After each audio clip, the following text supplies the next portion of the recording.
Nithyanandam. As we start our session, please join your hands in Namaskar Mudra as we start with the Sadguru Vandanam. Nithyanandam Paramasukhadam Kevalam Jnanamurtim Dvandvatitam Gaganasadrisham Tattvamasyaadilaksham Ekam Nityam Vimalamachalam Sarvadhi Sakshi Bhutam Bhavatitam Trigunarahitam Sadgurum Tam Namami. The next is the chanting of Shiva Mula Mantra, which is Om Ham Hom Shivaya Namaha 11 times internally. Om Ham Hom Shivaya Namaha. Om Ham Hom Shivaya Namaha. Om Ham Hom Shivaya Namaha. Om Ham Hom Shivaya Namaha. Om Ham Hom Shivaya Namaha. Om Ham Hom Shivaya Namaha. Om Ham Hom Shivaya Namaha. Om Ham Hom Shivaya Namaha. Om Ham Hom Shivaya Namaha. Om Ham Hom Shivaya Namaha. Om Ham Hom Shivaya Namaha. The next is the Tattvachamanam, the ritualistic cleansing. Now, keeping your right hand in the Gokarna Mudra as the Acharyas are demonstrating, take an Uddharni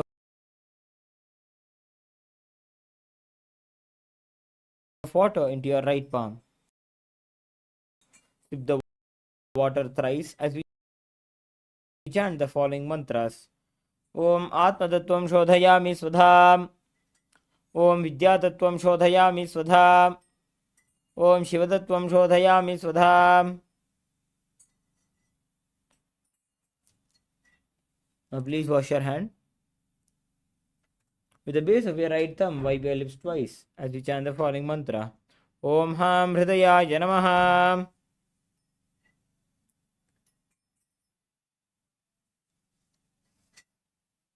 Now, with the tips of your right hand, index, middle and ring fingers joined together, touch above your upper lip and below your lower lip. Again wash your hand. With the tips of your right hand, index finger and thumb joined together, touch your right nostril, your left nostril. With the tips of your right hand, ring finger and thumb joined together, touch your right eye, your left eye, your right ear and your left ear. Again wash your hands. With the tips of your right hand, little finger and thumb joined together, touch your navel center, the right chest, the left chest. With the tips of all 5 fingers joined together, touch above your head, the right shoulder, left shoulder and then the heart center.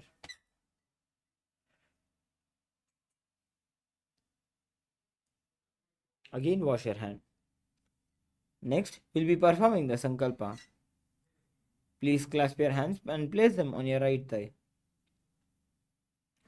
Om Vamo Pata Samasta Duridakshayadvara Bhagavat Shri Nithyananda Paramashiva Prityartham Shri Nithyanandeshwari Paramashiva Shakti Sametam Shri Nithyanandeshwara Paramashiva Prityartham Cha Adya Purvokta Evam Guna Visheshena Vishishtajam Asyam Shubhadito Purana Arogya Yukta Dhragatra Yogika Sharira Siddhyartham Paramashiva Shaktiya Viskaranaartham Nithyananda Yoga Abhyasam Karishye. Now please wash your hand with an Uddharni of water. Om Apa Upasprishya.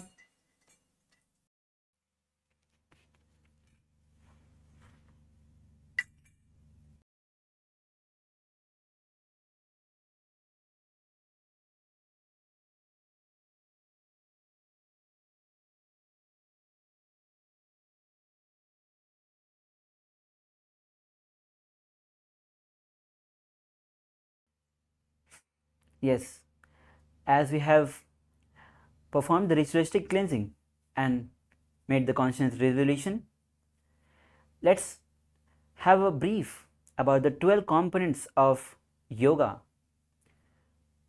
Now, each asana consists of 12 components. The first component is asana. Asana, which means just sitting in a comfortable seated position. Now, since most of the people are in restlessness or tiredness, by practicing asana, it brings the body in the state of sattva, which is restful awareness. Now, by practicing asana, by moving the body in different postures, it aligns the body to the cosmic geometry. The next component is pranayama.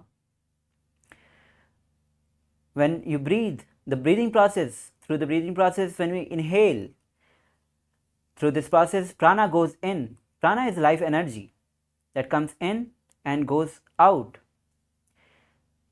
By inhalation, through practice of pranayama, we enhance the life energy within.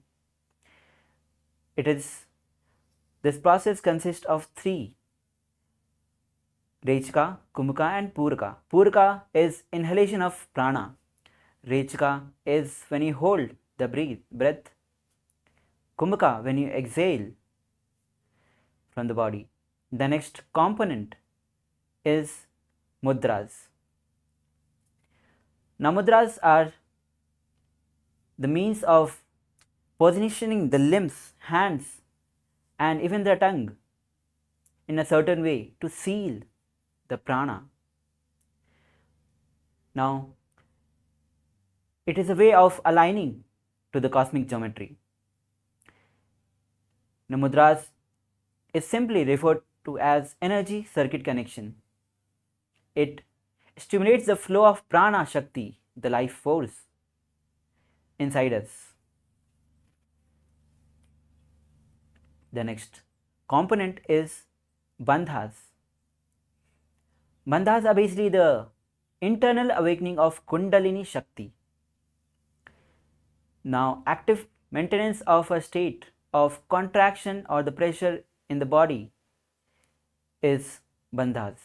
Initially, it requires practice, and with the continuous practice, it becomes bandhas automatically happens. Now, without the bandhas, energy tend to leak out of the body. With the practice of bandhas, we seal the prana so that it retains in the body and elevates, goes up along the spine. The next component is karana. Now, karanas are actually the movement of hands, fingers, legs in a certain way. Now, there are 108 karanas revealed by Paramashivam himself. Performing karana puts us in a high state of awareness. The next component is visualization. Now, in the science of yoga, context and intentions are everything. Why we bend our body matters. For whatever intention we move the body, that experience will be delivered to us. That is why in KAILASA's Nithyananda Yoga, we maintain the space of yoga as a ritual, as a direct connection between Paramashiva and us. Now, when we in visualization, we direct meditate on the different forms of gods and goddesses, and sometimes some specific animals, other living creatures. By visualizing each form, we embody those forms. The next component is japa. It is the internal chanting of mantras with the visualization of it rotating in the throat in a circular way, which gives a feeling of mild vibration of that mantra. Now, the next component is chanting. Each asana has the sas pramana associated with it, which gives the authentication that it is from Paramashiva himself. Now, when we chant, with right speed and duration of the chanting, the experience or the truth of mantra will be experienced by us. The next component is weights. Now, to intensify the Dvitiya Vinyasa Krama, to have more intense and vibrant experience, we use weights. The next component is mandalas. Now, mandalas is a representation of the cosmos, and the human body is analogous to the cosmos itself. Now, mandalas or the yantras corresponds to the internal structure of the retinal and central cells. Now, yantras awakens the form of energy within us. The next component is abharana. Now, the rudraksha or the jewelry is a traditional abharana which we wear in our during our Dvitiya Vinyasa Krama sequence. Rudraksha bead holds the energy, acts as a energy, spiritual energy holder.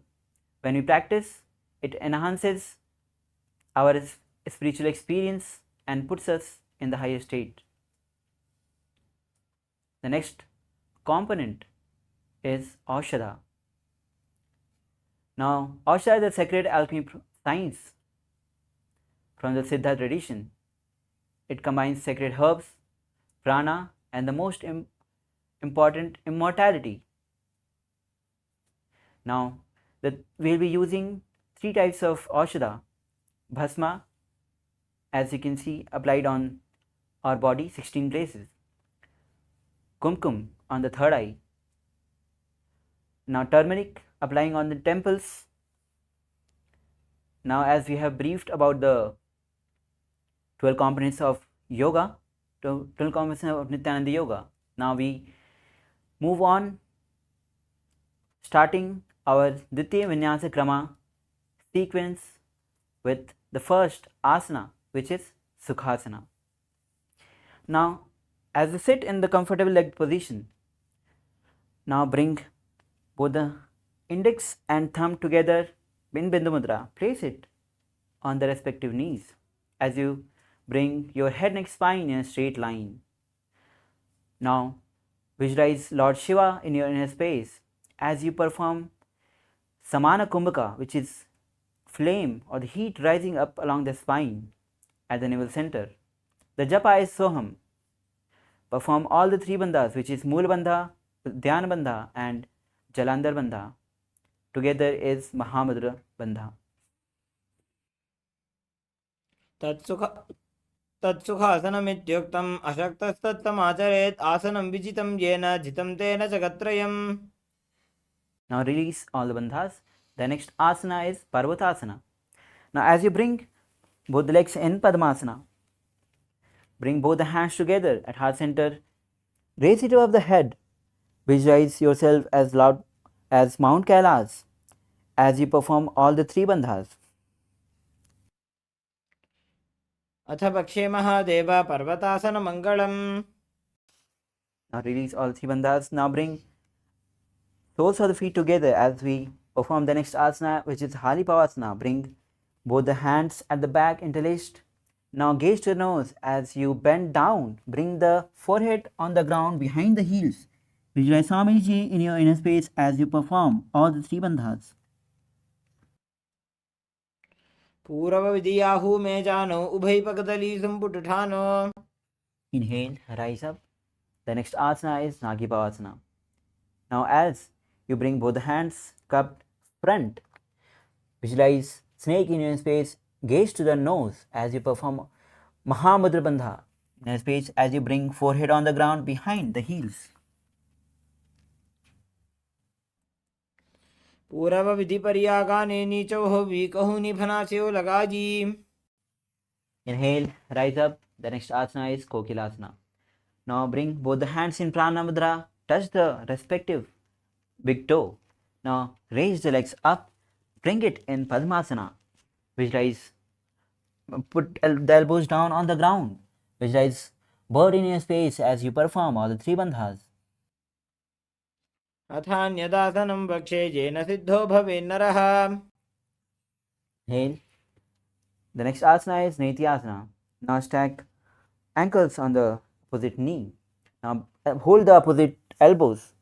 As you gaze to the nose, perform all the three bandhas, visualize Swamiji in your space, then encircle the hands in clockwise and then anti-clockwise direction. घोड़ा बावा बाद की आशमा हिली सोज दक्ष चरण को बार लौता परी Gulf समोज. The next asana is Gajasana. Now bring both the hands on the ground, hips high, bring the legs forward. As you visualize elephant and you in your space, perform Uddiyana Bandha and Mool Bandha as you skip the head downward and forward, repeating this again and again. निब्जं पादाग्रे भूमौ गुरुत्वा लंबी भूया मस्तकाग्रे निधाय. Now, from the same position, visualize bear in your space as you perform Mool Bandha and Uddiyana Bandha and raise the right heel up, drop the heel of the left down on the ground. Alternatively, switch the position as you perform Vrikshasana. एकैकं पादमाकुञ्च गजासनं कुर्यात् वृक्षासनं भवति. Now stand tall. On your big toes, bring both the hands at the heart center. Visualize Swamiji in your space as you perform Uddiyana Bandha and Mool Bandha, performing Vaishyasana. केशेन पादयुगलं बद्ध्वा तिष्ठेत् अधोमुखः. Drop the heels down. Now, the first karna we'll be performing is Urdhva Karna. As you bring both the heels together, toes apart 45 degree. Bend the knees. This is Aramandi position. Bring both the hands at the heart center, parallel to the ground. Now, we'll be moving the hands and legs simultaneously across the body, bringing it to the original position. We'll be shifting, switching the position of the legs and hands simultaneously on both the sides again and again, performing Urdhva Karna. Now relax. The next asana is Balalingasana. As you interlace the fingers from outside in Sarvashankari Mudra. Now bring the right knee to the chest. Perform all the three bandhas as you visualize yourself caressing a baby. एकं जानुरथि आलिङ्ग्य स्थातव्यं बाललिङ्गनं भवति. Now, the next asana is Padapidhanasana. As you bring the right leg back of your buttocks, holding it with both the hands, keeping your head, neck, spine in a straight line, perform all the three bandhas as you visualize Swamiji. स्थित्वैकस्मिन् पादतले कराभ्यां वेष्टयेत् तनुम्. The next asana is Natarajasana. Bring the right leg, hold it with the right hand, kick and pull at the back. With right hand in Bindu Mudra at front, lean the body forward. Visualize Lord Nataraja in your space as you japa is Soham.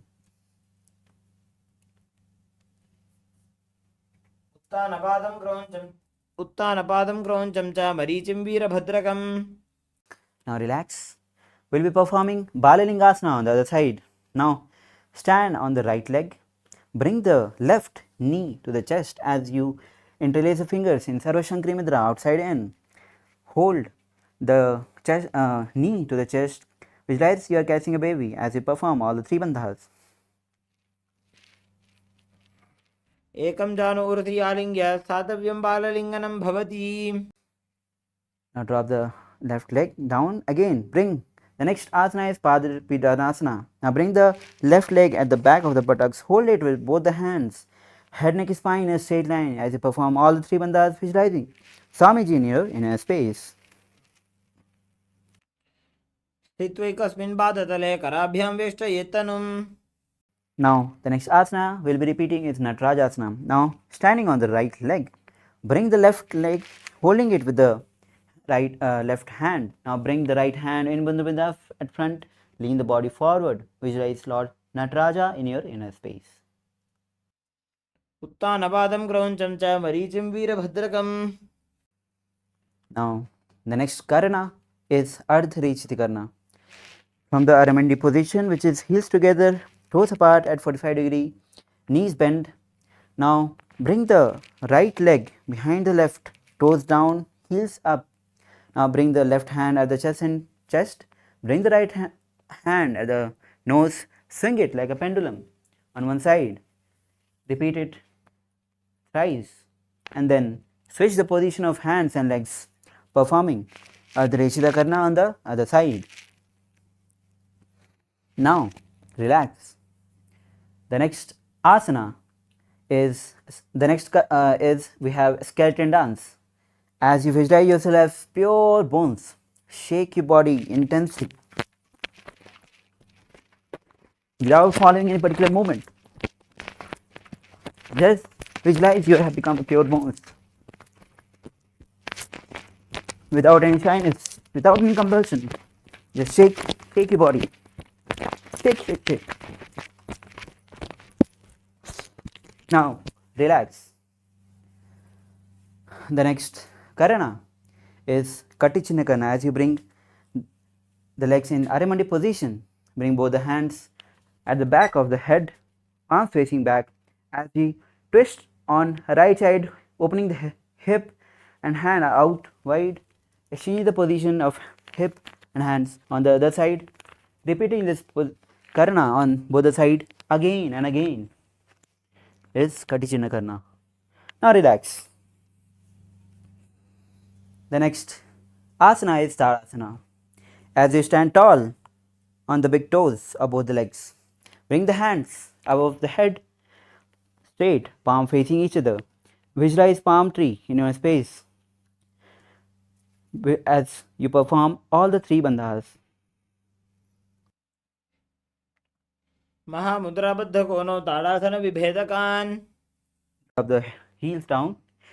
The next asana is Uttanasana. Now, as you bend down, place both the hands side of the legs.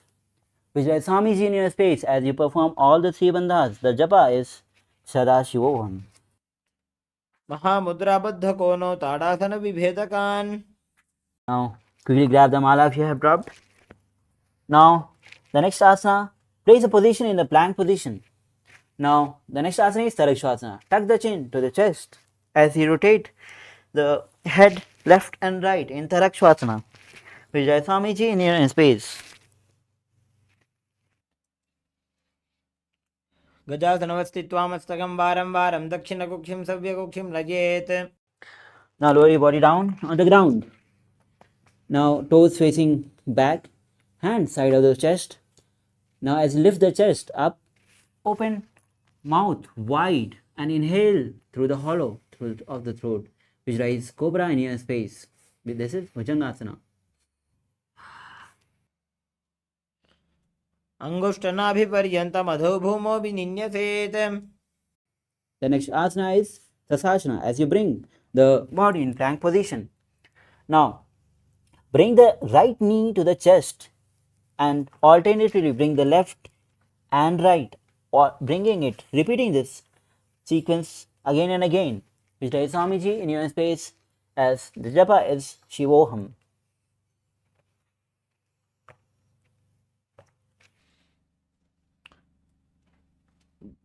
गजासन संस्थितो जानुद्वयमाकुञ्च वारं वारं कर्तव्यं शिशासनं भवति. The next asana is Rathasana. Now from the same plank position, bring the right leg between the hands as you jump, and bring the right leg between the hands and jump, repeating on both the legs again and again. Visualize chariot and you're in a space.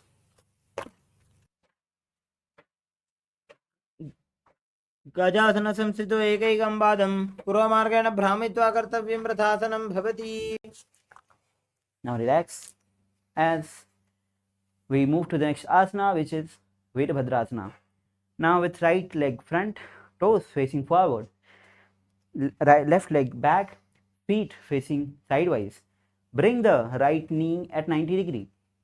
Bring both the hands above the head, palms facing each other. Gaze to the nose. Visualize Lord Veerbhadra in your space as you perform Moolabandha and Udyan Bandha. The pranayama is Haj pranayama. वासिष्ठमथकौण्डिन्यम् ऊर्ध्वकुक्कुटमेव च. Now we will be repeating Virabhadrasana on the other side as we exchange the position of the legs. Now bring the right leg front, knees bend at 90 degree. Gaze to the nose as you bring hands above the head, palms facing each other. Visualize Lord Veerbhadra in your space as you perform Moolbandha and Udyanabandha. वासिष्ठमदकौण्डिन्यमूर्धकुक्कुटमेव च. Now relax. The next asana is Vrikshasana. Now stand tall on the left leg. Bring the right leg on the inner thigh of the left leg. Now bring both the hands together in Namaskar Mudra at heart center as you raise it above the head. Visualize tree in your inner space as you perform Moolbandha and Udyanabandha. वामोरुमूलदेशे च याम्यं पादं निधायतु. The next asana is Garudasana. As from the standing position, bring the right leg on the opposite hip of the left leg. Hands in Namaskar Mudra at heart center. Visualize Lord Garuda in your space as you perform Garudasana. गरुडासनमावक्षे येन ध्यानं स्थिरं भवेत्. Now drop the right knee. Now bring the left leg on the inner thigh. Hands on in Namaskar Mudra at heart center. Raise it above the head. Visualize tree in your space as you perform Moolabandha and Udyanabandha. Repeating Vrikshasana on the other side. वामोरुमूलदेशे च याम्यं पादं निधायतु. Next asana is Garudasana as you bring the left leg on the right hip. Hands in Namaskar Mudra. Visualize Lord Garuda in your space performing Garudasana. गरुडासनमावक्षे येन ध्यानं स्थिरं भवेत्. Now drop the left leg on the ground. The next asana is Trikonasana as you bring the right leg forward, toes facing forward. Now left leg back, feet facing outward. Now bring both the hands back to the ground as you lower the right hand down. Bring the left hand vertically up towards the sky. Gaze to the sky. Visualize triangle in your space. उत्तानपादं क्रौञ्चं च मरीचिं वीरभद्रकम्. Inhale, rise up. Change the position of your legs. Now left leg front, right leg back. Hands back to the ground. Bend down. Visualize triangle in your space as you gaze towards the sky, performing Trikonasana on the other side.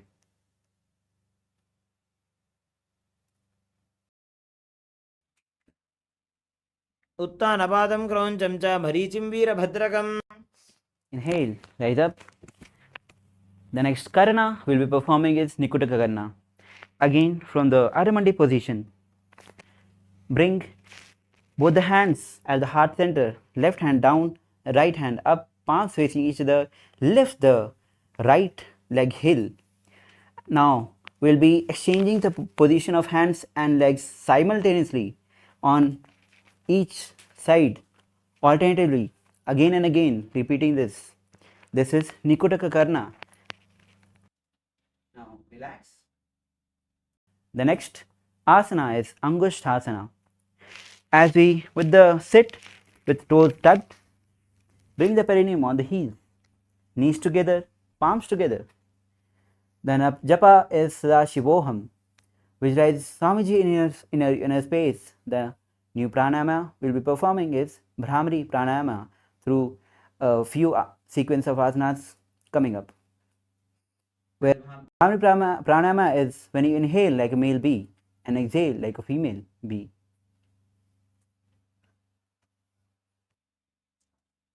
कबन्धासनमित्याहुः गोरक्षासनमेव च. Now the next asana is Savarasana. Now bring the hands in Varamudra, which is fingers on the ground, palms facing forward.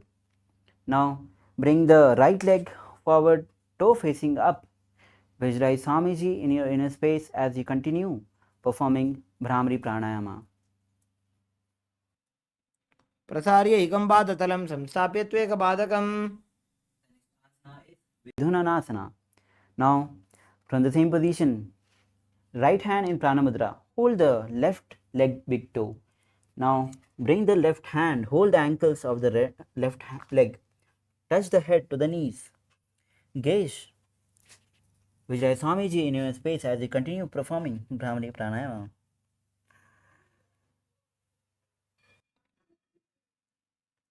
गुल्फस्थितो पादमेकं प्रसार्य तत्पादाग्रं संस्पृशेत् तत्करेण.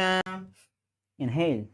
Now we'll be performing Shavasana on the other side. Now bring the right leg front, toe facing up, hands in Varamudra. Visualize Swamiji in your inner space as you perform Brahmari pranayama. प्रसार्य एकं पादतलं संस्थाप्य त्वेकपादकम्. The next asana is Vidhunasana. Now with Pranamudra of the right hand, hold the toe of the left leg. Right hand holding to the ankles of the right leg. Now bring the head to the knees as you visualize Swamiji in your inner space. गुल्फस्थितो पादमेकं प्रसार्य तत्करेण. The next asana is Brahmajuramkusasana. As you sit with toes tucked, you sit, bring the perineum on the heels. Create a gap between the knees. Place the hands, back of the hand resting on the knees. Gaze to the nose. Visualize Swamiji in your space as you perform Moolabandha and Jalandharbandha. दोवु फणापाणि होय वैसे AD दो गुदानि वैसे. Now, drop the raised knee onto the ground wide apart. The next asana is Kapilasana. Now, as you gaze to the nose, visualize sage Kapila Muni in your inner space as you perform Moolabandha and Udyanabandha. उभय पकतली समट हरावे तिनकी माहिली core मिलावे. Now, release the bandha. The next asana is Bhadra Gorakhasana. As you shift your gaze from nose to the third eye, perform Bhadra Gorakhasana. Visualize Swamiji in your inner space. दोवु पकतली समट करे कोरवारली भूपरि धरे. The next asana is Suryasana. With toes tucked, bring soles of the feet together. Lift off the heels off the ground. Now bring both the hands together with little and thumb fingers touching each other, fingers wide apart. This is Padma Mudra. Now bring the hands above the head, gaze through the gap between the hands. Visualize Lord Surya in your space as you perform Moolabandha and Udyanabandha. एडी दो गुदा त्रियाणे फणापाणि बैठक पु निठाने. The next asana is Mandukasana. As you bring the feet flat on the ground behind the back, sit the perineum on the heel, hands on the respective knees. Gaze to the nose. Visualize frog in your inner space as you perform Manduki Mudra. Draw the tongue on the top roof of the mouth. Visualize nectar of immortality dripping from the Sahasrara chakra. पादतलपृष्ठ देशे अंगुष्ठे द्वे च संस्पृशेत्. The next asana is Uttana Mandukasana. Now, from the same position, bring both the hands at the back, holding the opposite shoulders, head having the support of the elbows. Gaze to the third eye. Perform Udyanabandha and Moolabandha as you visualize frog in your inner space.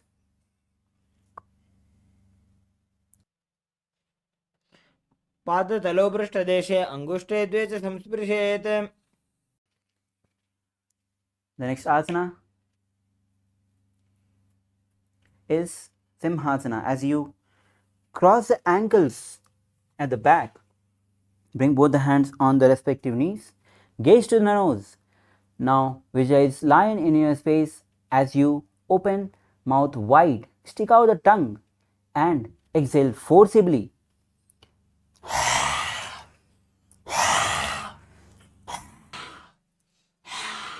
दक्षिणं सव्यकुल्फेण दक्षिणेन तथेतरम्. Now relax. The next asana is Bhadrasana. Now, with soles of the feet together at back, sit on the heels. Hands in Pranamudra, touching the big toe of the opposite leg. Gaze to the nose. Visualize Swamiji in your inner space as you perform Moolabandha and Jalandharbandha. गुल्फौ च वृषणस्याधो व्युत्क्रमेण समाहितः. The next asana is Kakabasindi asana. Now, squat on the feet. Now, knees wide open. Bring the arms in and around the back. And interlace the fingers behind. Gaze to the nose. Visualize crow in your inner space. Now, we are still continuing the Brahmari pranayama.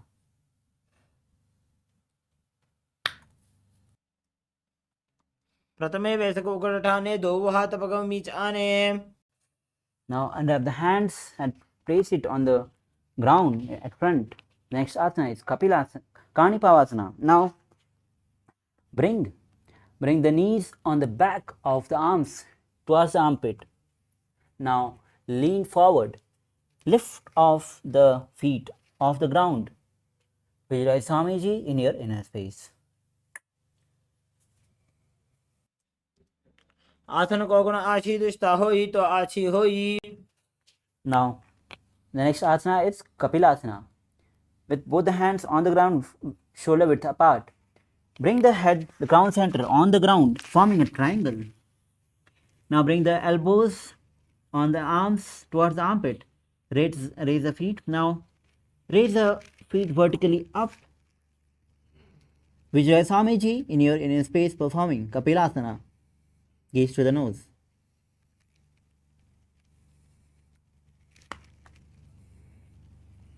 दिशा धरती टेकी पगदो भूमि लिवा ऊंचा कुकरे. Slowly, nicely. Lower your body down. The next asana is Parsvamayurasana. Now, again bring both the hands on the ground, forward. Now twist your body on the right. Elbows on the left leg's knee and hip. Now gaze to the nose as you lean forward. Balance your body and extend the feet out on the side. Visualize peacock in your inner space as you perform Rechikakumukha. मयूरम दंडवत कुर्यान मायूरम दंड नामकम. Now come down to the normal position. Now twist the body on the left side. Balance elbows on the right leg, knee and hip. Extend the feet outwards on side. Visualize peacock in your inner space as you gaze to third eye. मयूरम दंडवत कुर्यान मायूरम दंड नामकम. Now lower your body down. Now from the plank position we will be performing Vairagyanatha. Now bring the right leg from outside between the hands. Gaze to the third eye. Visualize Lord Kalabhairava in your inner space. The japa is Sadashivoham. As you start, continue performing Rechikakumukha. आसन को गुण पीती जाई. We'll be repeating Vairagyanatha on the other side as you bring the right leg back in plank position. Now bring the left leg from outside between the hands. Gaze to the third eye. Visualize Lord Kalabhairava in your space as you perform Rechikakumukha. आसन को गुण पीती जाई. Now again in the plank position, we'll be performing Unmukh Pidasana. You drop the elbows down on the ground. Hip high, bring the legs forward. Gaze to the nose, gaze to the third eye, performing Unmukh Pidasana as if visualize Swamiji in your space.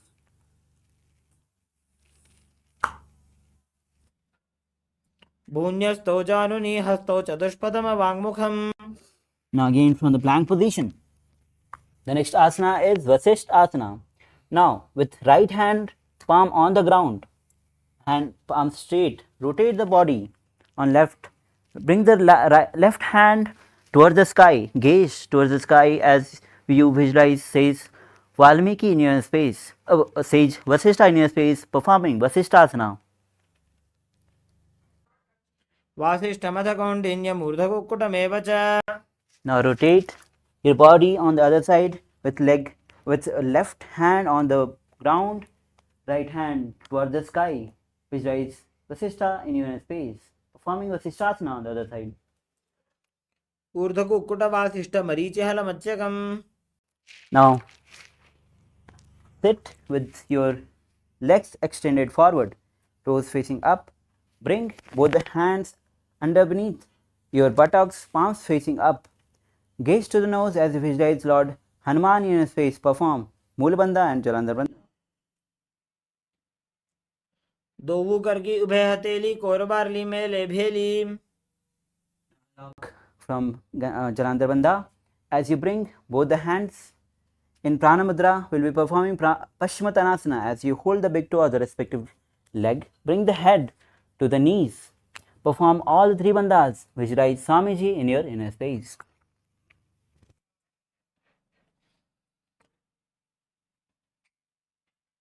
जानु परिललाटन्तो पश्चिमं ताणमुच्यते. Inhale, rise up. The next asana is Ugrasana. Now, with the legs straight and little wide apart. Now, interlace the fingers at the back. Now, again, lower the body down from the waist. Bring the head to the knees.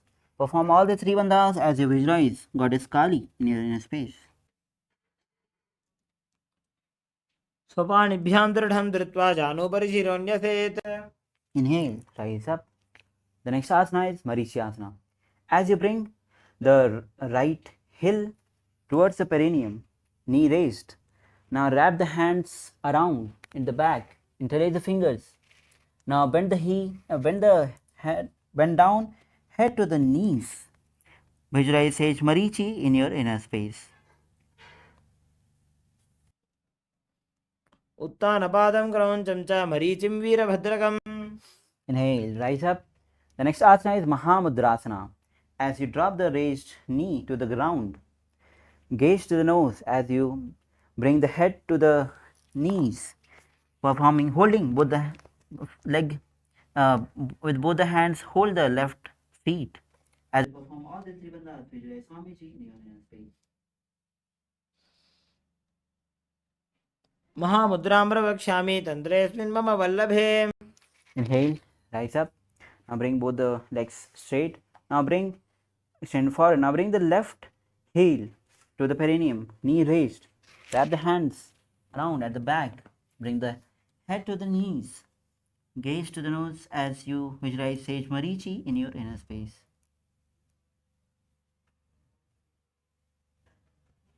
उत्तानपादं क्रौञ्चं च मरीचिं वीरभद्रकं नटराजं त्रिकोणं च.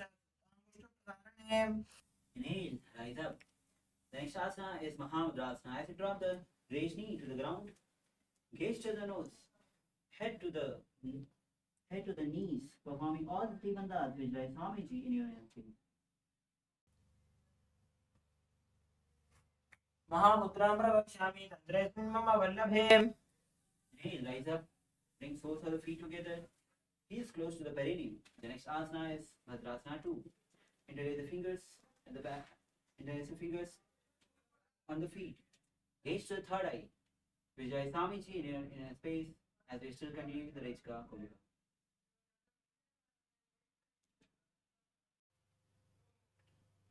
मूलभूतवृषणस्यादः धीवन्त्याः पार्श्वयोः क्षिपेत्. The next asana is Gwalipavasana. Now, with soles of the feet together, legs extended front. Now, toes together, heels apart, hands on the respective knees. Gaze to the nose as you perform Mulabandha and Jalandhar Bandha. Vijay Swamiji, in your space, the japa is Mahasadaशिवोहम.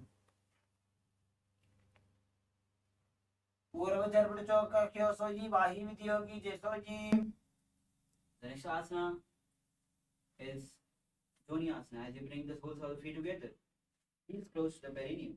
Hold the soles of the feet. Now bring the forehead on the ground. Visualize Yoni Mandla on your space as I perform Joni asana.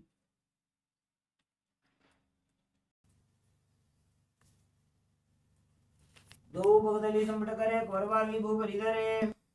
The next asana is Midaki Pavasana. With soles of feet together, extended forward. Now, toes apart, heels together, hands extended sideways. Now bring the forehead on the ground behind the heels. Visualize Swamiji in your face as you gaze to the nose.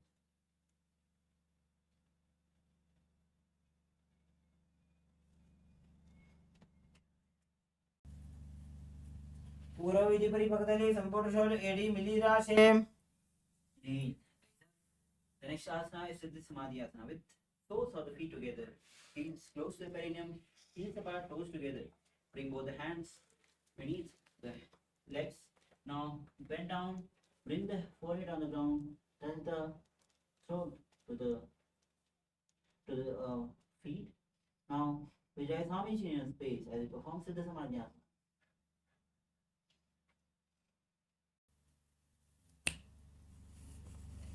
पूर्व विधि परिपक्तली संपूर्ण शौच AD मिली राशे. Inhale, rise up. The next asana. The next asana is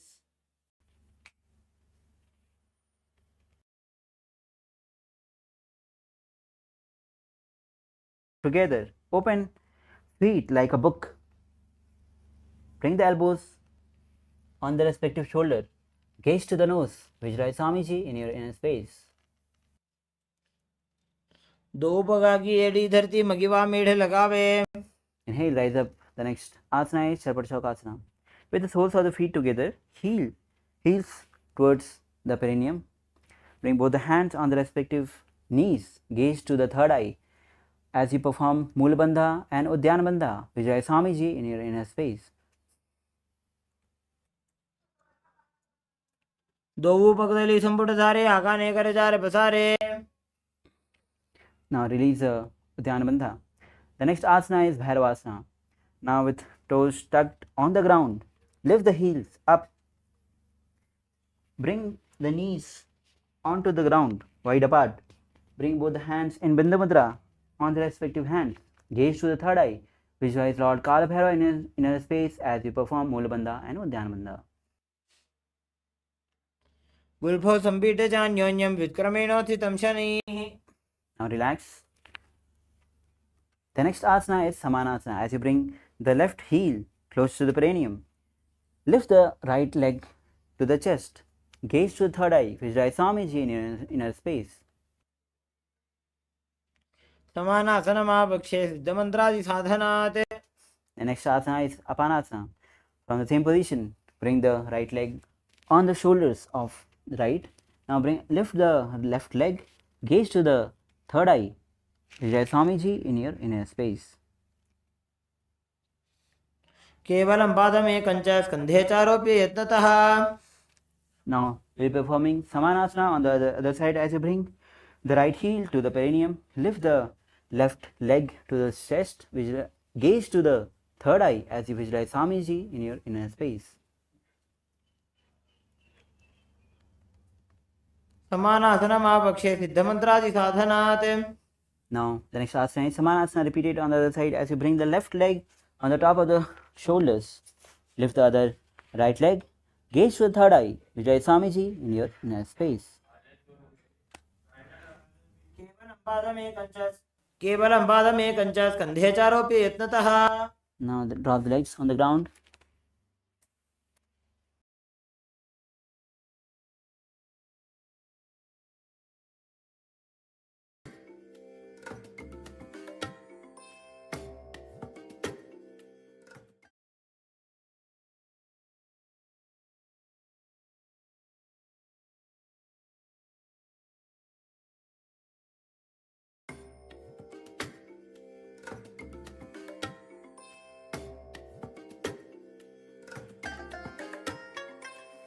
Bless you all.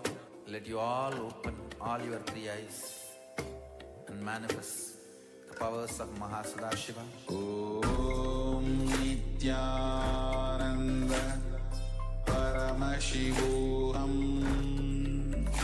Om Nithyananda Paramashivoham. Om Nithyananda Paramashivoham. Om Nithyananda Yes, sorry for the technical glitch. As you're back, we'll be continuing with the next asana, which is Gomukhasana. Now, cross the legs, bring the left leg on the ground, right leg on the top, hands interlaced on the top knee. Gaze to the nose, visualize cow in your space as you start performing the new pranayama, which is Siddhakari pranayama. सव्ये दक्षिणगुल्फं तु पृष्ठपार्श्वे नियोजयेत्. The next asana is Anushasana. As you bring both the hands in Pranamudra, hold the opposite big toe, gaze to the nose, perform Sitakari Pranayama, then enter into Mulabandha and Udyanabandha. Visualize Rishika Anushya in your inner space. दक्षिण गोड़ नीचे उठाने, बाहों ताके ऊपर आने. Now release the bandha. The next asana is Anushasana 2. As you interlace the fingers at back, bend forward, try to touch the nose to the ground. Gaze to the nose. Visualize Rishika Anushya in your inner space. जीमणा गोदा की संधि, उपरिटा वागोड़ा की संधि. Inhale, rise up. The next asana is Garudasana. As you bring the heel of the left leg to the perineum, right knee raised, feet on the ground, hands on the respective knees, gaze to the nose. Visualize Lord Garuda in your space as you perform Sitakari Pranayama. डाबो पकमोड़ी एड़ी माहिलो गुल्फमूल द्वार नीचे दे. The next asana is Naradasana. As you sit on the heel of the left leg, interlace the fingers at the back, twist your body on right side, hands on the elbows, elbows on the knees. Now gaze to the third eye, visualize Sage Narada in your inner space. डाबो पकमोड़ी एड़ी माहिलो गुल्फमूल द्वार नीचे दे. Now untwist your body. The next asana is Matsya Pirikasana. As you bring the left leg on the right thigh, right feet on the ground, knee raised. Hold the big toe of the right hand with prana mudra of right hand. Now hold the chin with the left hand. Gaze to the nose. Visualize Matsya in your space as you perform Matsya Pirikasana. वामेन वामांगुष्टंतो गृहीतमस्य बीटकम्. Now we'll be repeating the Gomukhasana on the other side. Now with right leg on the ground, left on the top, interlace the fingers on the top knee, gaze to the nose, visualize cow in your space as you perform Sitakari Pranayama. The japa is Om Nithyananda Moham.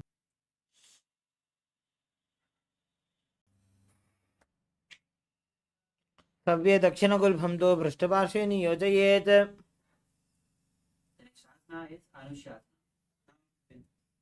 Hands in Pranamudra. Hold the opposite big toe. Gaze to the nose. Visualize Rishika Anushya in your inner space as you perform Sitakari Pranayama, then Udyanabandha and Mulabandha. दक्षिण गोड़ नीचे उठाने, बाहों ताके ऊपर आने. Now release the bandha. The next asana is Anushasana 2. As you interlace the fingers at the back, bring the forehead on the ground, touch the nose on the ground, visualize Rishika Anusha in your space, gaze to the nose.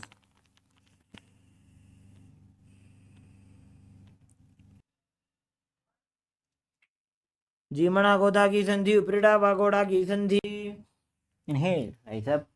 The next asana is Kadavasana. As you bring the right heel to the ground, to the perineum, left knee raised, feet on the ground, hands on the respective knees, gaze to the nose. Perform Sitakari Pranayama as you visualize Lord Garuda in your inner space. डाबो पकमोड़ी एड़ी माहिलो गुल्फमूल द्वार नीचे दे.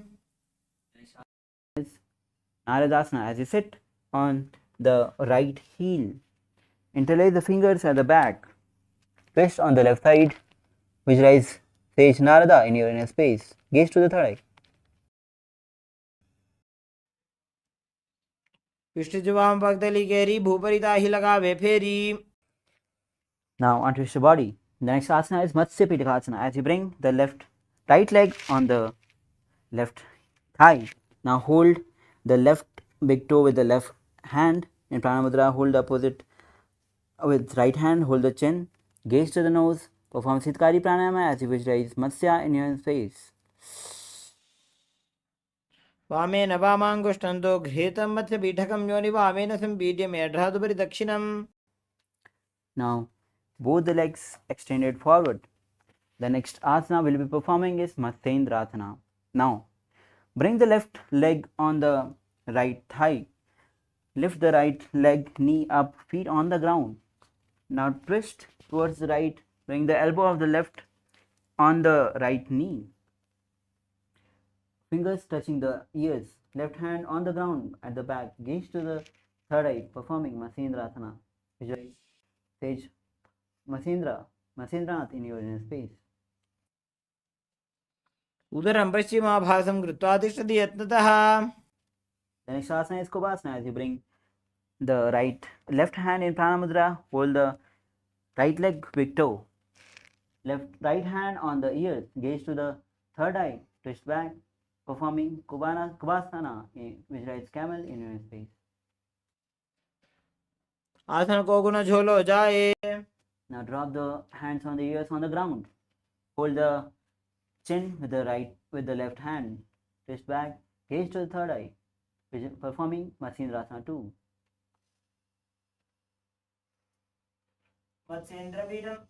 मत्स्येन्द्रवीरं जठर प्रदीप्तिं प्रचंड रुक्मंडल खंडनास्त्रम्. Now untwist your body. We'll be performing Masendrasana on the other side as you bring the right leg on the left thigh. Lift the left knee, feet on the ground, twist on the left side, elbow of the right leg on the left knee, ears, hand on the ears, left hand on the ground at the back, gaze to the third eye, performing Masendrasana. उदरं पश्चिमाभासं कृत्वा तिष्ठति यत्ततः. The next asana is Kubasana. As you bring the right hand in Pranamudra, touch the big toe of the left hand. Now left hand touching the ears, gaze to the third eye, performing Kubasana. Visualize camel in your space.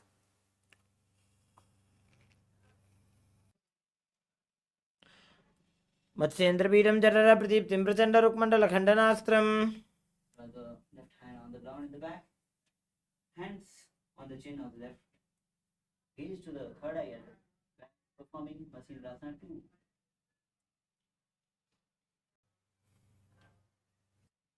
मत्स्येन्द्रवीरं जठर प्रदीप्तिं प्रचंड रुक्मंडल खंडनास्त्रम्.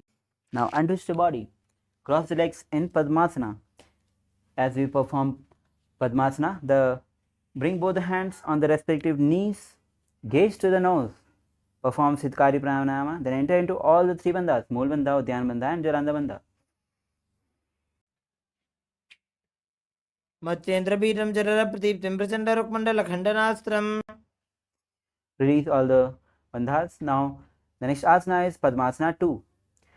Now with hands in Pranamudra, hold on to the opposite big toes. Visualize Goddess Parvati in your space as we perform Siddhkari Pranayama. Gaze to the nose.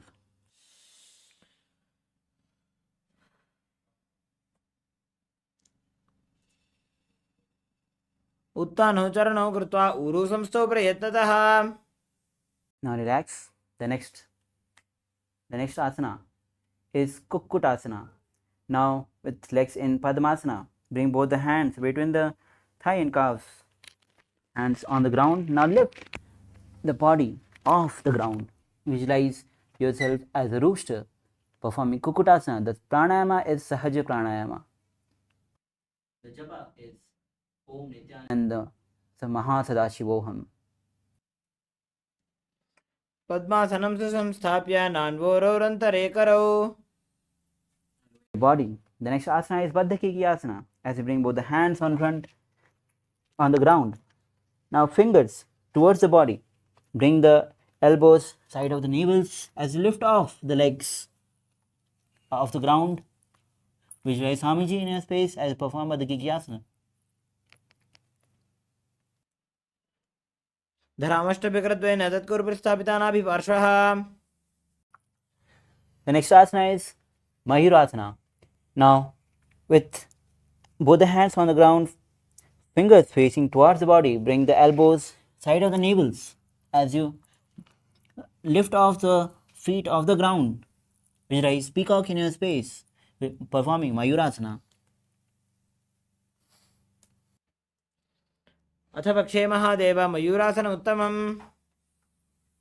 Drop your body down on the flat on the ground with hands interlaced at the back, feet open sidewise. Visualize crocodile in your space as you perform Makarasana. अध्यासशेते हृदयं निधाय भूमौ च पादौ च प्रसार्यमानो. The next asana is Kalabhairavoham, as you bring both the hands side of the chest. Now visualize a locust in your space. As you bring the forehead on the ground, lift the feet and thigh off the ground. अध्यासशेते करयुग्मवक्षौ भूमिमश्रभ्य करयोस्तलाभ्याम्. Now drop the feet on the ground.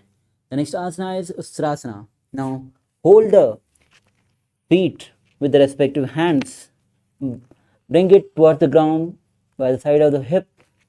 Visualize camel in your space as you perform Ustrasana.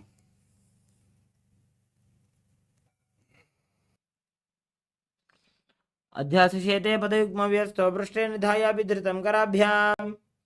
The next asana is Dhanurasana. With both the hands holding the respective feet, simultaneously lift the chest and legs up. Visualize Lord Shiva's bow in your space as you perform Sahaj Kumbhaka. प्रसार्य पादौ भुजदण्डरूपौ करोच पृष्ठे धृतपादयुग्मम्. Now sit between the heels with the feet flat, with the head, neck, spine in a straight line. Now place both the hands on the respective knee. Gaze to the third eye. Visualize Swamiji in your space, performing Sahaj Kumbhaka.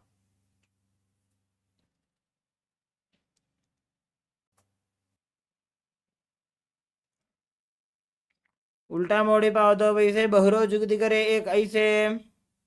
The next asana is Gohyasana. Now, from the sitting position, now bring both the hands shoulder width apart.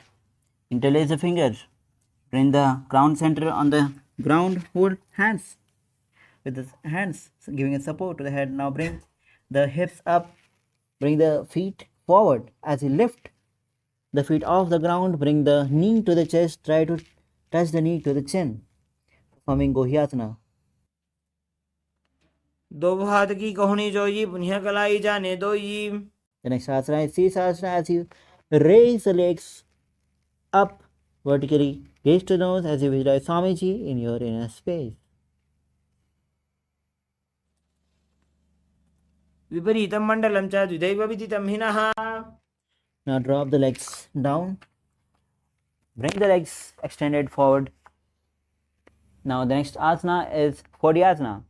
We are starting a new pranayama, which is Bhasika pranayama, which is the rapid exhalation, rapid forceful exhalation. Now as you hold the opposite calves, stretch the legs up vertically. Bring the forehead to the knees. In the vertical position. Visualize Swamiji in your inner space as you perform Bhasika pranayama.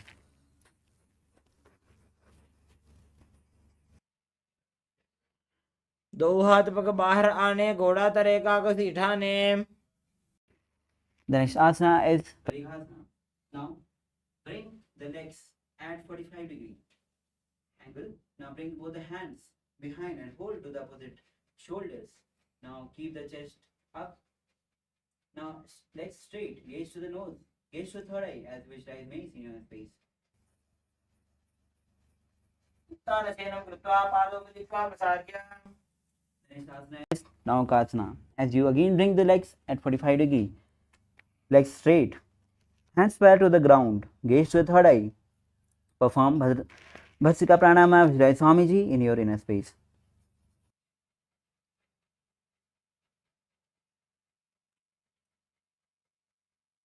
उत्तानसेनं कूर्पराभ्यां भूमिं वष्टभ्य.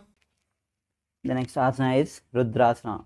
Now with the soles of the feet together, hands between underneath the legs, bring the feet to the chest. Now touch the throat to the toes. Now visualize Lord Rudra in your space as you keep performing Bhasika pranayama. पगतली संपूट करी हाथस्यो पग ऊंचाई. Now with both the feet on the ground, knees raised, drop your body down. Now bring the hands behind the heels as you lift the hip up. performing Jalanda Bandha Mool Bandha with Jai Swamiji in your inner space as you perform Unuk Pitasana 2.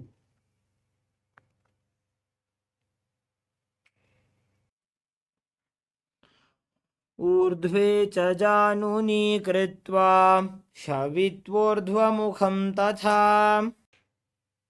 Now lower your body down with legs and extended wide apart. Asana we are performing is Shavasana. Now relax your whole body. Inhale. Now mentally force the prana to flow all across the body.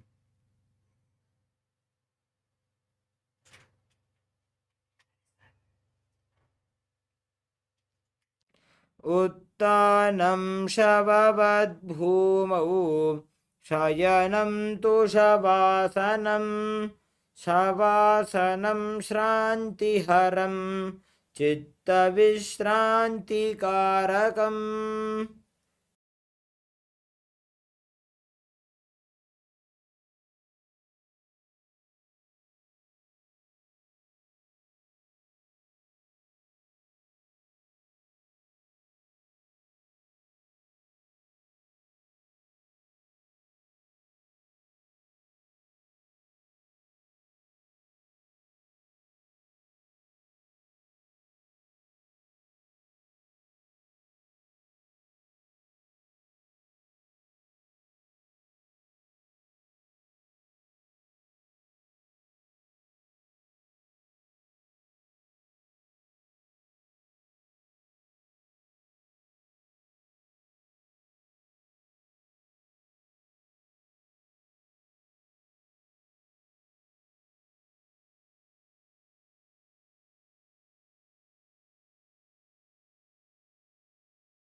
Now slowly come down to your body as you start to wiggle the fingers,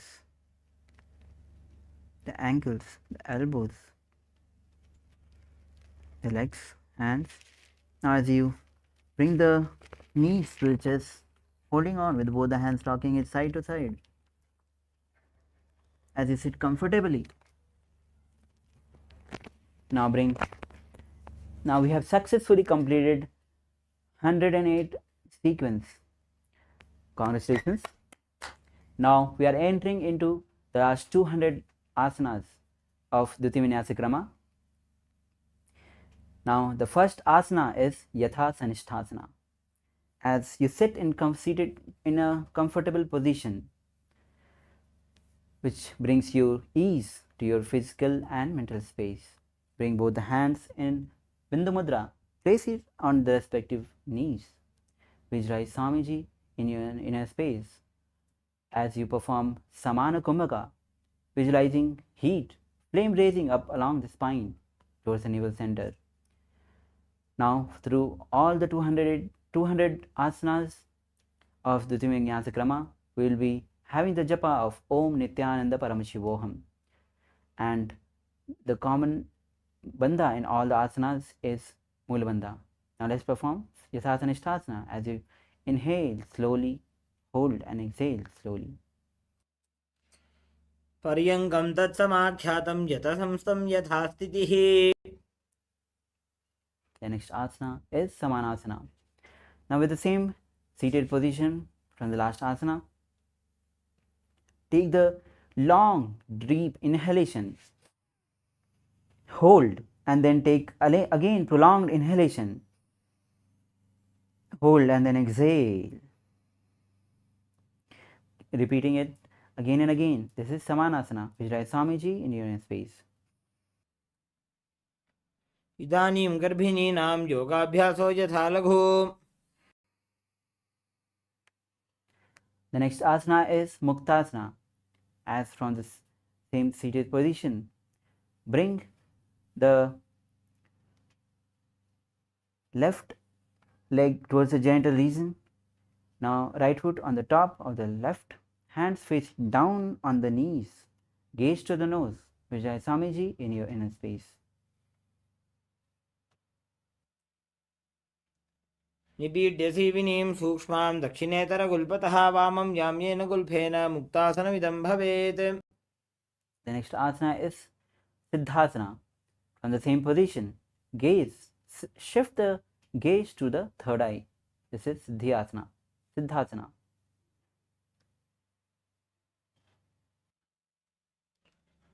स्थानुसंयमितेन्द्रियोचलदृशा पश्यन् भ्रुवोरन्तरं चैतन्मोक्षकपातभेदजनकं सिद्धासनं प्रोच्यते. Now maintain the same position as Siddhasana.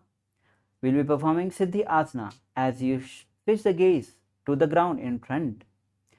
Perform all the three bandhas. Visualize Swamiji in your inner space. वामपादकेडी सीवनिमथितासु कोठानो. Now release all the three bandhas. The next asana is Rudrasana 2.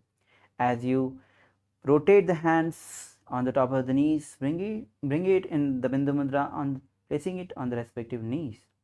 Gaze to the third eye as you visualize Lord Rudra in your inner space, the fierce dimensions of Shiva. वामचरण परिदक्षिण राखे एकजुगति ऐसे विधि दाखे. The next asana is Santadhuna Asana. Now maintain the same seated position as Rudrasana 2. Switch the gaze to the nose as you visualize embodiment Swamiji, the embodiment of tranquility and unshakable nature.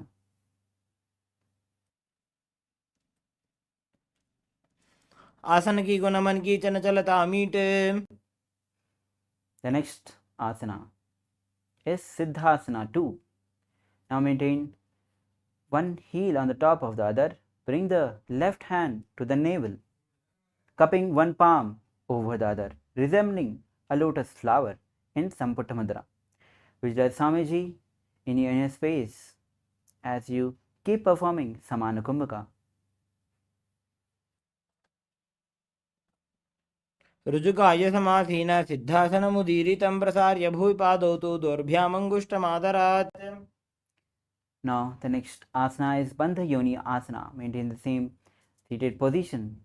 Now we'll be performing Sanmukhi Mudra. Visualize Swamiji in your space. Your sankalpa is manifesting through the womb of creation as you bring the little finger below the mouth, ring finger above. Now with the middle finger close the nostrils, index finger closing the ears, closing the eyes, thumb closing the nose.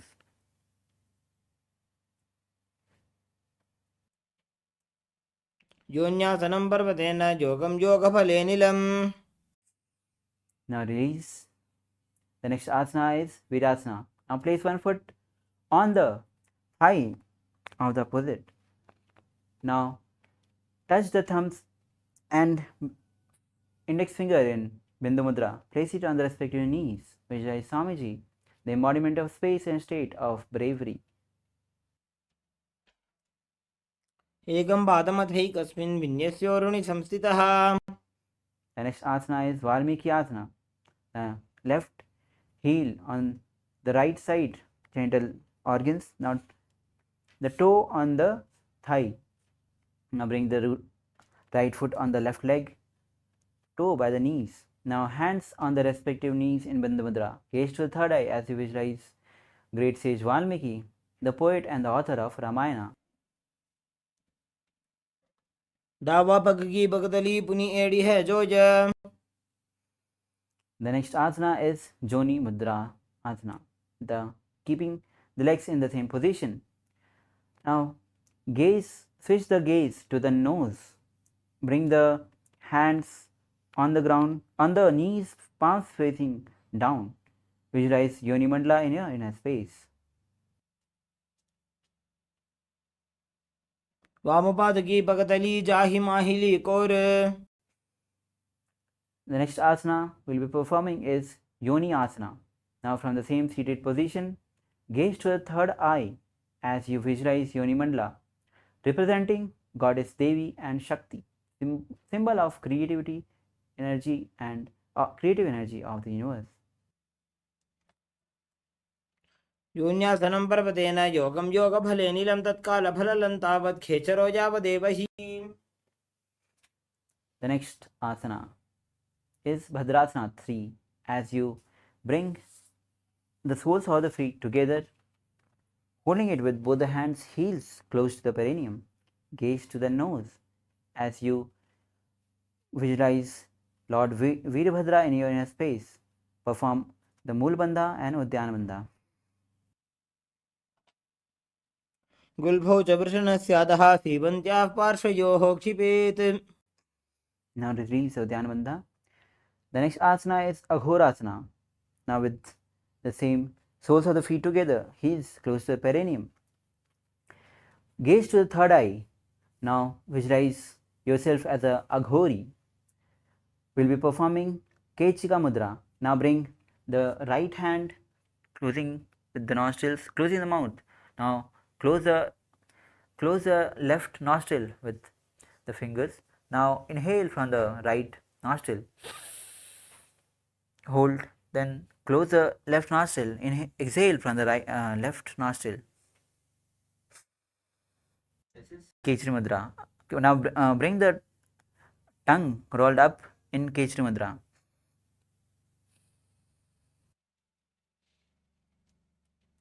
पूर्वकः विश्रिका Joji वाही विधियों की जय सोई. Now relax. The next asana is Kanipavasana. As from the same position, heels apart, bring the elbows onto the respective heels. Now rest the chin on the palms, gaze to the nose as you engage Udyana Bandha and Moola Bandha.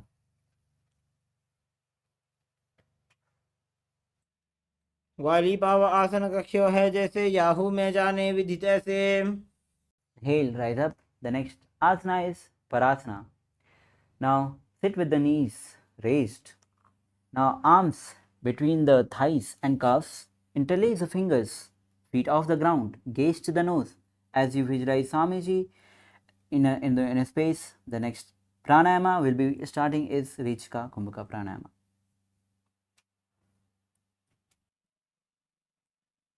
ततोर्ध्वं रेचयेत् वायुं मृदुनिश्वाससंयुतम्. Now interlace the fingers around the feet with the soles of the feet together. Now the next asana is Gopi Chandasana. As you bring the toes to at the groove of the throat, heels touch the chest. Now chin on the hands, gaze to the nose as you visualize king, the embodiment of state and space of a king, performing Rechika Kumbhaka.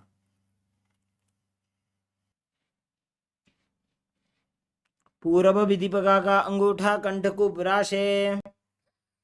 The next asana is Uttarasana. Now, as you insert both the hands underneath the legs, holding the feet with the interlocked fingers, bring the feet up to the chest, bring the head down and touch the chin to the soles. Now, gaze to the nose.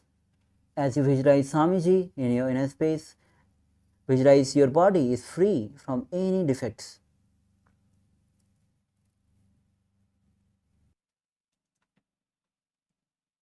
दोवोपगतले संपुटाने उभयहस्तकर्योरदहिताने. The next asana is Vishesha from the same position. Now bring the legs touching the forehead. Visualize Swamiji in your space. Visualizing yourself exhaling in everything. दोवोपगतली जोड़ी संपुट करे. Now the next asana is Bhujasana. Now from the seated position, lift both the legs over top of the respective shoulders. Now bring arms underneath the legs and up. Interlace the fingers round the neck. Visualize cobra in your inner space. शिरासनं तु विज्ञेयं कक्षासनमतः परं ग्रीवासनं च परमं भुजासनमिहोच्यते. The next asana is Kalyanasana. As you maintain the seated position with raised legs up, elbows under the knees and wrap it. Arms around the back, palms clasped, gaze to the nose as you visualize yourself as a beautiful auspicious goddess. दो हाथ पगमी च आने तिनको गोड़ा नीचे ठाने. Now with the left knee on the mat, place the left foot flat and place the perineum on the left heel. Now bring the right leg over top of the left and bring the right heel on the left hip. Now place the hands on the opposite knees. Visualize yourself as a swan. The pranayama is Ujjayi pranayama. वामपादं चितेर्मूलं सन्न्यस्य धरणीतले.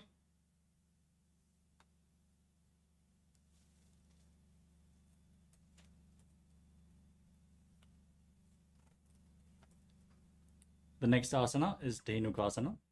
From Sankatasana, slide the left foot outside the hip and sit on the ground. Keep your hands on the top knee. Visualize a cow in your inner space as you perform Uddiyana Bandha and Mula Bandha. अनुषागीनकरपञ्चडं वृषीलिन्दकल्यम्नि. Next up is Machandrasana. Now place the right foot on the left thigh and the left foot on the right knee.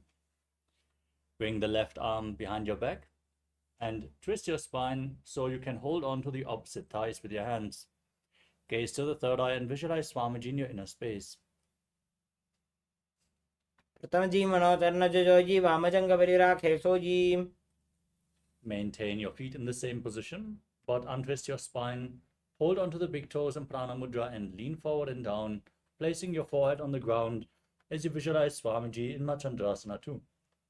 प्रथमजी मनोचरणजोजी वामजङ्गपरिराखे sooji. Rise back up. Keep your legs in the same position. Interlock your hands and place them on the top knee. As you engage all three bandhas, Mahamudra Bandha, visualize Swamiji, your Guru, in Guru Asana. पूर्वमूलैत्रपादस्य कनिष्ठिका प्रदेशकुल्भं संस्थाप्य. Now repeat Sankatasana on the other side. Place the right foot flat on the mat and sit on the right heel as you stack the left knee over top of the right. Place your hands on opposite knees and visualize a swan. वामपादं चितेर्मूलं सन्न्यस्य धरणीतले. Next up is Dhenukasana. On the other side, now slide the right heel outside the hip, sit on the ground, place both hands on the top knee and visualize a cow in your inner space. अनुषाकीनकरपञ्चडं वृषीलिन्दगल्यं neem. The next asana is Machandrasana on the other side. Now place the left foot on the right thigh and the right foot on the left knee. Twist your spine with the right hand behind, holding onto opposite thighs. As you gaze to your third eye and visualize Swamiji in your inner space. वामजङ्घपरिदशनटाने वामहस्तपिष्टीजिस आने. Now repeat Machandrasana 2, holding onto the big toes and leaning forward and down.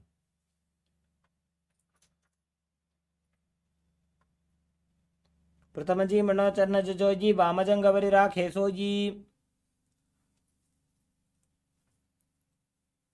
Rise back up, interlock your fingers, place them on the top knee. Engage all three bandhas, visualize Swamiji, your Guru, in Guru Asana on the other side. ऊर्मूले इतरपादस्य कनिष्ठिकाप्रदेशगुल्भं संस्थाप्य. The next asana is Pashasana. Unlock your legs, place the feet flat on the mat. Hold on to opposite knees raised towards your chest. And gaze to your third eye as you push your tongue upwards against the palate of your mouth or even higher in the nasal tract towards your third eye in Kechari Mudra. As you visualize Swamiji in your inner space and gaze up to your third eye in Pashasana. पादतले भूमो निधाय जाननुयुरति निधाय. Next up is Bodha Shukasana. From the same position, hold on to opposite wrists.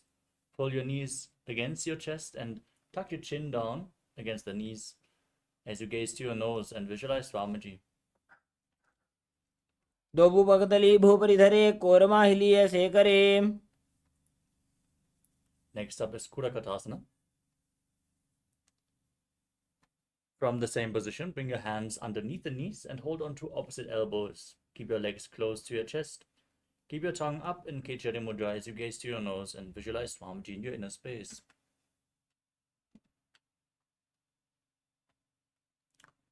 दो हाथ पग बाहर ल्यावे गोड़ा नीचे late हरावे. The next asana is Sumati Asana. Keep holding onto your elbows underneath the knees, but stack the right ankle over top of the left with the toes pointing upwards. Gaze to your nose and visualize the great sage and Maharishi Sumati in Sumati Asana. मूलद्वारी धरती परिठाने डावा पग परिदशब्द आने. Next up is Dandasana. Extend your legs out forward, toes pointing up. Interlock your fingers and raise your hands up straight above your head with the wrists pointing outwards. Now engage all three bandhas. Tuck your chin to the chest, contract the perineal region, and pull your stomach in and up as you gaze to your nose and visualize Swamiji in your inner space. इदानीं गर्भिणीनां योगाभ्यासो यथा लघु. Next up is Arambhasana. Now lean forward and down with your legs extended. Hold on to the big toes. Bring your head towards the knees as you start performing Nadi Shodhana. Inhaling through one nostril and exhaling through the other alternatingly without the support of your hands. Clean your nadis with this pranayama as you visualize Swamiji in your inner space. दो पग मिलिवा पसारी पगा का अंगूठा पकड़ी लीलाट गोड़ा लगावे. Next up is Pidokasana. Now slightly separate the feet and raise your knees as you bring your arms below the legs and lean forward and down, holding on to the feet from the outside. Gaze up to your third eye in Shambhavi Mudra with eyes open wide, unblinking, as you visualize Swamiji in your inner space in Pidokasana. प्रथम बैसी दो पाव पसारी कचको उर्द को कोरडो डारे. The next asana is Jalandhari Pavasana. With your legs extended forward, bring the soles of the feet together, knees down to the sides, and then bring your arms below the shins with the palms facing upward placing your chin on the heels if you can. Gaze to your nose and visualize Swamiji in your inner space. दो बेड़ी मैल के दीजिए हाथ पसारी. The next asana is Urdhva Paschimottanasana. Now as you sit with your legs extended forward, bring one foot behind your head and lean forward and down, holding on to the front foot with both hands. Perform the Pratyahara pranayama, which is visualizing your prana flowing upwards through 9 points of the body, which are the soles of the feet, the regenerative organs, the navel, the heart, the throat, the uvula, the top of your mouth, the third eye, and the top of the forehead, leading up to the Brahmaranda, the crown of the head. Visualize the prana flowing in golden light as you visualize Swamiji in your inner space. पश्चिमतानवत्सं स्थितिं कृत्वा एकं पादं ग्रीवायां धृत्वा तिष्ठेत्. Next up is Anantasana. With your foot behind your head, lean backwards, straighten your spine, extend the opposite leg forward. As you lay down on your back, holding on to the foot behind your head with the opposite hand. Gaze to your nose and visualize you are infinite, endless, eternal, Ananta. उत्तानशयनी एकैकं Pai ग्रीवायां विन्यस्य. From Anantasana, roll onto the side of the foot, holding on, of the hand holding onto your foot. Rest on your side as you gaze to your nose and feel in complete control in Ankushasana. उत्तानशयित एकैकं पादं ग्रीवायां कुर्वन्. Now you can free your leg and lay flat on your back as you pull your knees up against your chest, encircling them with your hands and rocking your body from side to side, relaxing your spine as you visualize Swamiji in your inner space in Dhrishasana. उत्तानशयनं जानुनि हृदयेवष्टम्भ. Now again, repeat Urdhva Paschimottanasana on the other side. Bring your other leg behind your neck. Lean forward and down. Hold onto the front foot in this intense hip opener. Visualize Swamiji in your inner space. पश्चिमतानवत्सं स्थितिं कृत्वा एकं पादं ग्रीवायां धृत्वा तिष्ठेत्.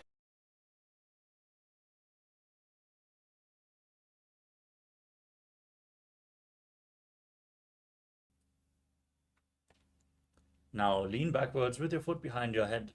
Hold onto the foot with the opposite hand in Anantasana as you visualize yourself as being unending. उत्तानशयनी एकैकं Pai ग्रीवायां विन्यस्य. Next up is Ankushasana. On the other side, roll onto your side and feel in complete control as you gaze to your nose. Keep breathing in Pratyahara pranayama. Visualize the prana flowing upwards.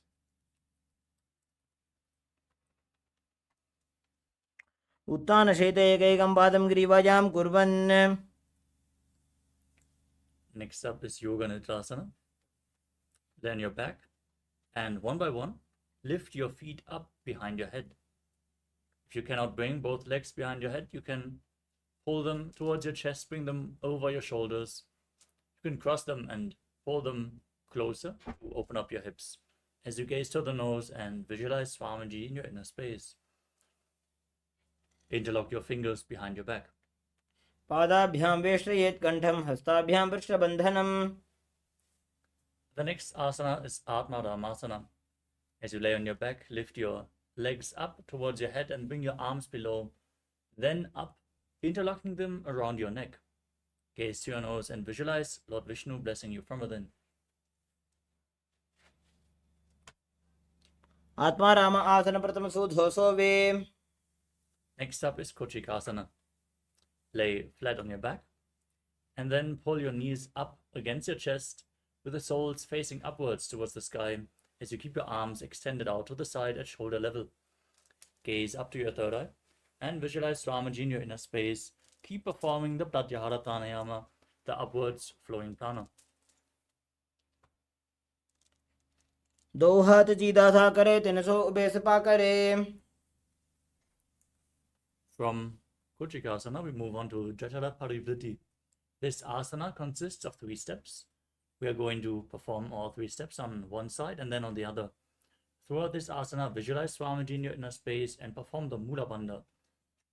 And keep the Pratyahara pranayama going. Now pull your knees up against your chest and extend your arms out to the side. This is going to be the neutral position to which we are going to return in between the repetitions.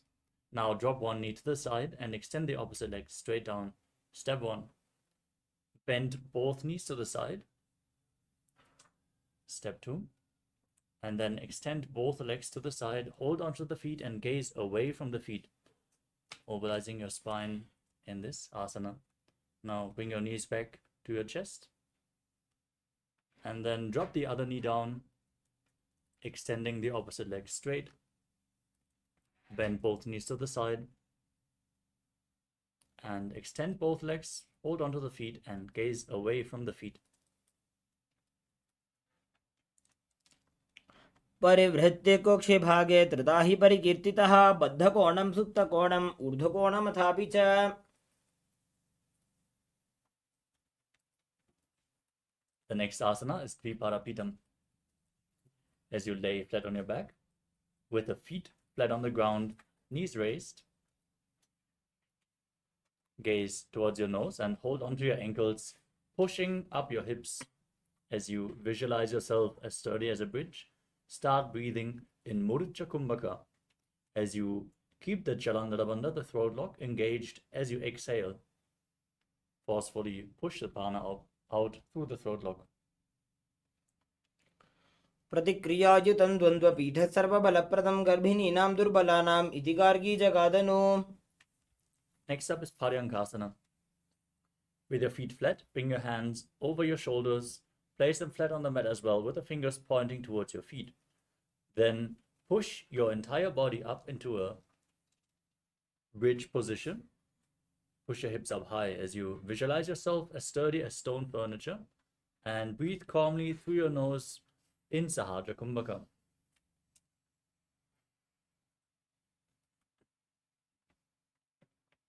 उत्तानशयनं मस्ततलाभ्यां भूमिं वष्ट्रभ्य. Now lay down flat on your back. Pull your knees up towards your chest and bring your hands to the respective shoulder, moving your hips in a circular motion as you visualize yourself as a dog playfully rolling around on its back in Shvotanasana. शरीरं संस्थाप्य जानुनी सम्मील्य नाभौ वाणिज्य. Next up is Viparita Karani. As you lay on your back, raise your hips and your legs up straight, supporting your body with your hands and arms flat on the mat. Now move your legs in a circular motion. Keep breathing in Mudra Kumbhaka and visualize Swamiji in your inner space.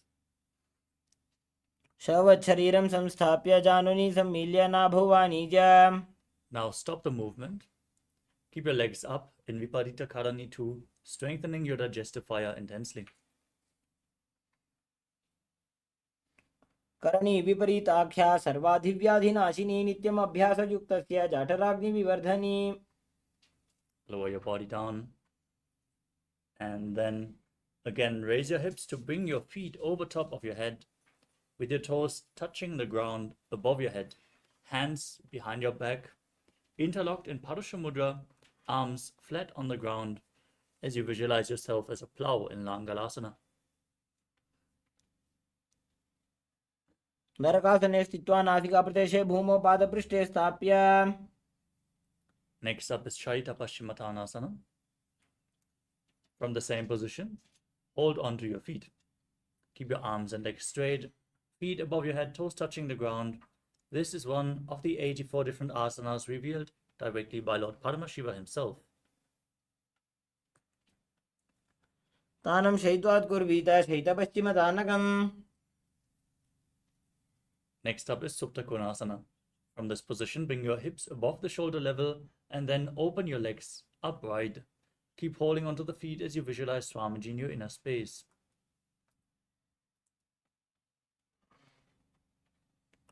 परिवृत्ति कोक्षे भागे त्रिदाहि परिकीर्तितः बद्धकोणं सुप्तकोणम् ऊर्ध्वकोणमथापि च. Next up is Chakrasana. Join your feet back together. Hold onto the ankles of the feet and then roll onto your back, keeping the legs straight as you visualize yourself as a chakra, a wheel. शवासनस्तद्वौ पादौ कुर्यान्मस्तकतः परो व्युत्क्रमेण ततः शीघ्रमेतत् सर्वस्य साधनम्.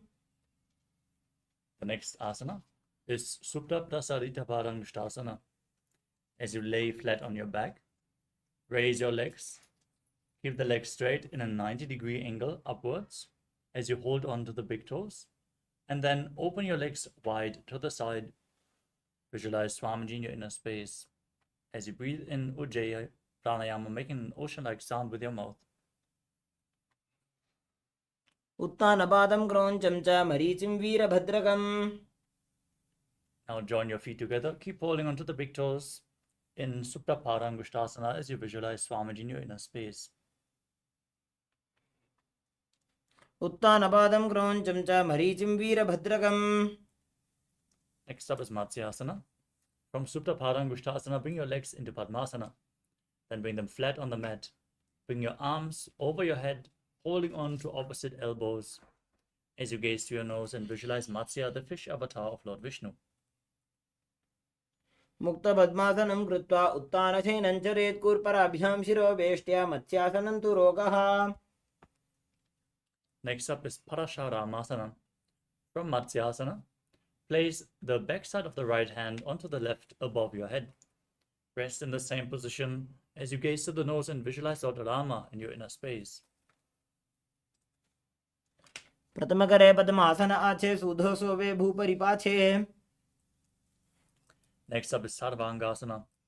As you lay on your back, with your legs in Padmasana, bring your hands to the lower back and lift your legs and hips up, resting on your neck. As you gaze to your nose and visualize Swamiji in your inner space, breathing in Murcha Kumbhaka with the throat lock engaged. अथ क्षेत्र संक्षेपात् सर्वांगासनमुत्तमम्. Next up is Vrishchikasana. Free your legs from Padmasana, lay on your back, and then bring one foot onto the opposite thigh. Then pull the opposite knee towards your chest and raise your arms up above your head, hooking the hands forward as you gaze to your third eye and visualize yourself as a scorpion. प्रथमशेन सुधो शीर्षकेशिके सन्धि सुदाखे.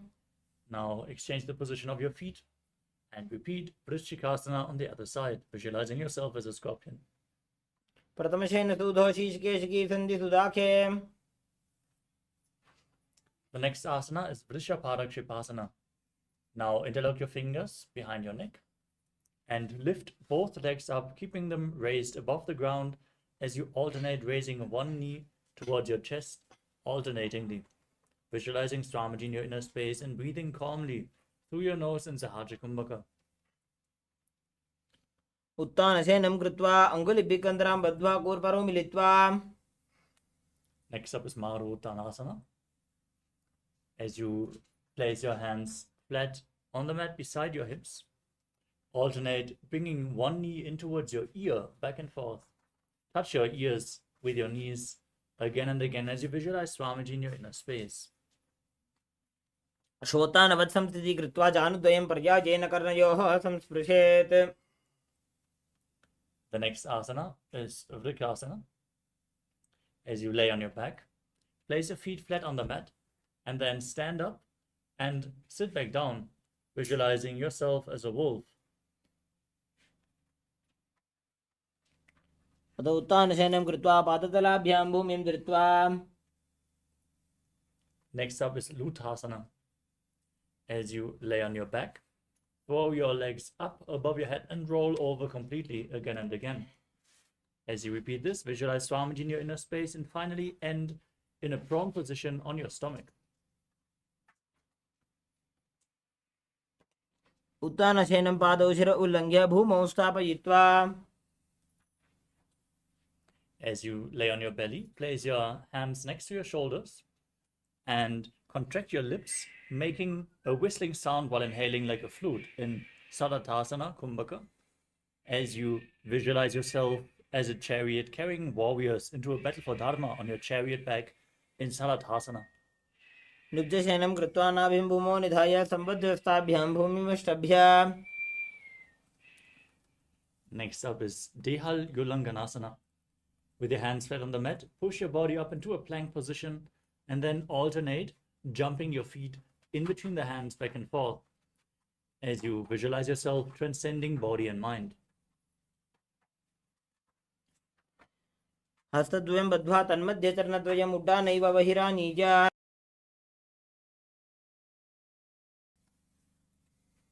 Next up is Jatyasana.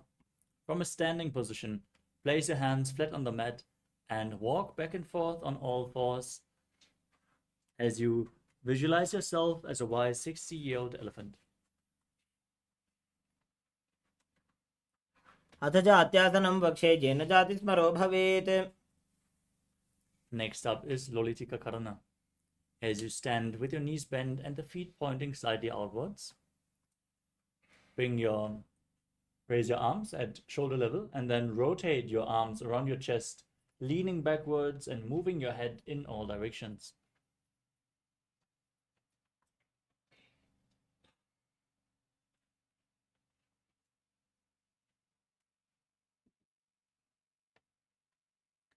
The next asana is Tadapasana. Standing on the mat, tie a rope around your feet if you have a rope available, and then keep your arms flat against the side of your body, hands flat on your thighs, as you visualize that your Kundalini Devi is raising and curling upwards around your body in Tadapasana.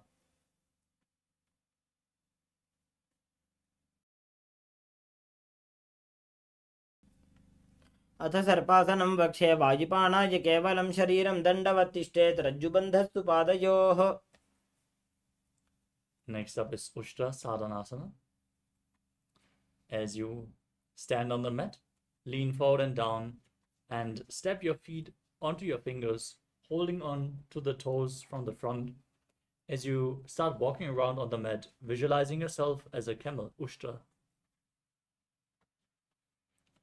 मुष्टिकनिष्ठिका प्रदेशेन भूमौ निधाय उपरि पादतले संस्थाप्य. Now we'll move on to Ashvasana. From the same position, hold your feet from the outside, step on your fingers, and walk around as you visualize yourself as a horse, Ashva. मुष्टिकनिष्ठिका प्रदेशेन भूमौ निधाय उपरि पादतले संस्थाप्य. Next up is Kapota Nitakasana. Interlock your fingers behind your body and then lean backwards as far as you can, pulling your hands down towards your calves as you visualize yourself as a soaring bird diving head first in rapid speed.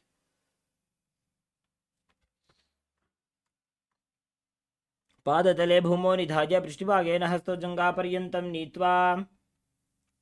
Next up is Tala Pushpaputam Karana.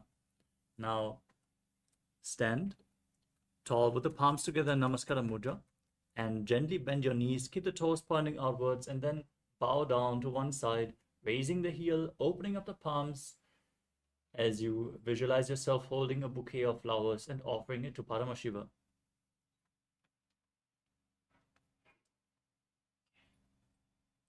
The next asana is Khadgasana. Now visualize yourself as a rhinoceros and gaze to your nose as you lay down flat on your stomach. And then jump your feet up towards your hand and raise back up, keeping your hands in Namaskara Mudra in front, resembling the horn of the rhinoceros. नुजसरतमासनं कृत्वा पादतलाभ्यां भूमिं धृत्वा. Next up is the Uttanottanam. You can hold weights if you want to intensify this asana. Now sit down all the way or as low as you can towards the ground, and then stand back up again and again. Gaze towards your nose and visualize Swamiji. Keep breathing calmly through your nose, independent from your movements. पुनः पुनः उत्थातव्यम् असितव्यम् इति उत्थानोत्थानं भवति. Next up is Musalasana. Stand straight, raise your arms up above your head, and jump repeatedly as you visualize yourself as a mace. सरलं स्थित्वा ऊर्ध्वं बाहु नयेत् वारं वारम् उड्डानं कृत्वा. Next up is Utshirshakasana. From a standing position, pull the sole of one foot towards your chest and sit down and stand back up with the opposite leg, exchanging the position of the feet again and again as you gaze to the nose and visualize Swamiji in your inner space. एकैकं पादतलं कुक्षौ निधाय तिष्ठेत् उच्छीर्षकं भवति. Next up is Parshvajanukarana. Now stand, keep one leg slightly bent with the toes pointing outwards, and then pull the opposite knee up towards your chest, encircling it with your arm with the respective hand in a fist, placing the opposite hand onto the inner respective thigh with the fingers pointing inwards.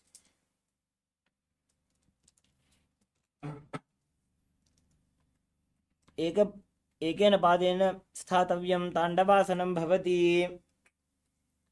We move on to Tandavasana.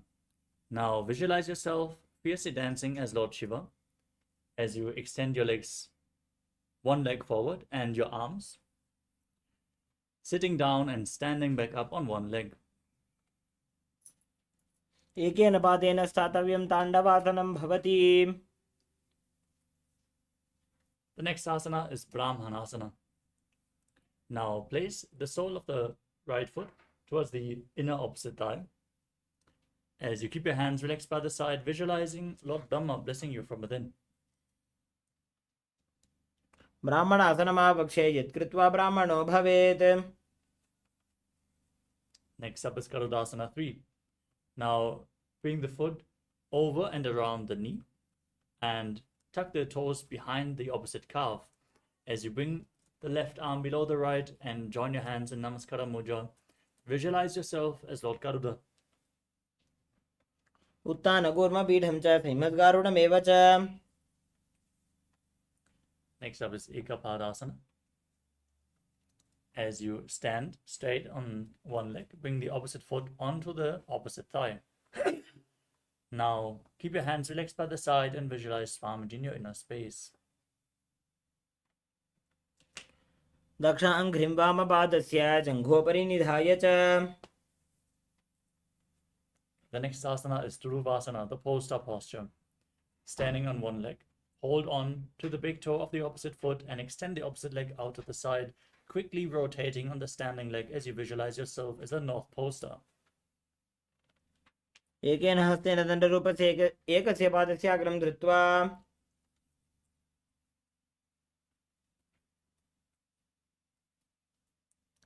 The next asana is Trivikramasana. Now bring one foot behind your head while you stand and keep standing straight on the mat.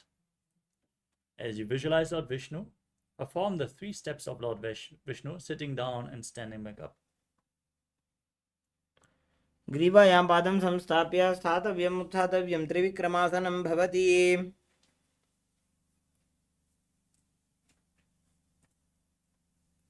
Now repeat Parshvajanukarana on the other side. Pull the opposite knee towards your chest, encircling it with your arm with the opposite hand on the thigh.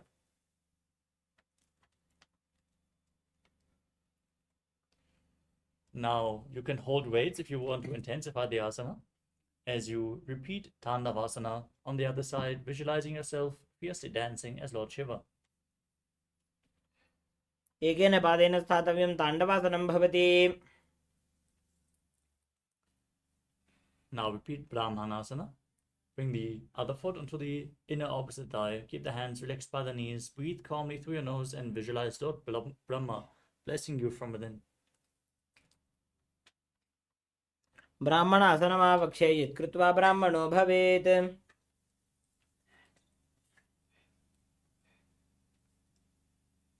Now repeat Garudasana 3.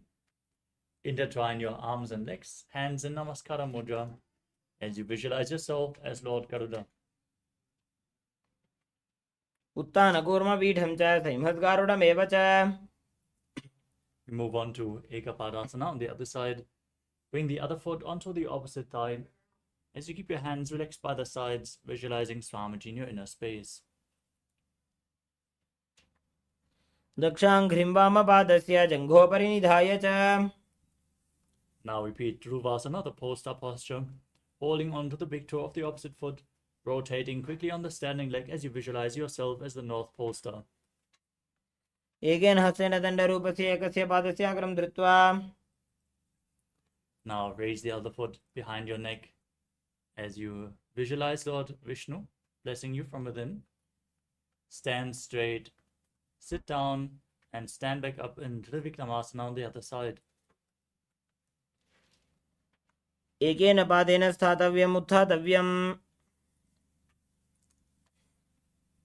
Now stand straight on the mat with the hands relaxed by the sides, slightly away from the body, fingers extended one by one in Samana Kakarana. Settling down from this intense sequence of asanas. As we move on to the final 100 asanas of this sequence, starting with Gorakanjali Asana. Now, stand erect and bring your hands in between the thighs and calves, interlocking the fingers in Parasha Mudra. As you squat down, bring the finger lock towards your navel and visualize the great sage Goraknath, founder of the Natha Yoga Hindu Sampradaya.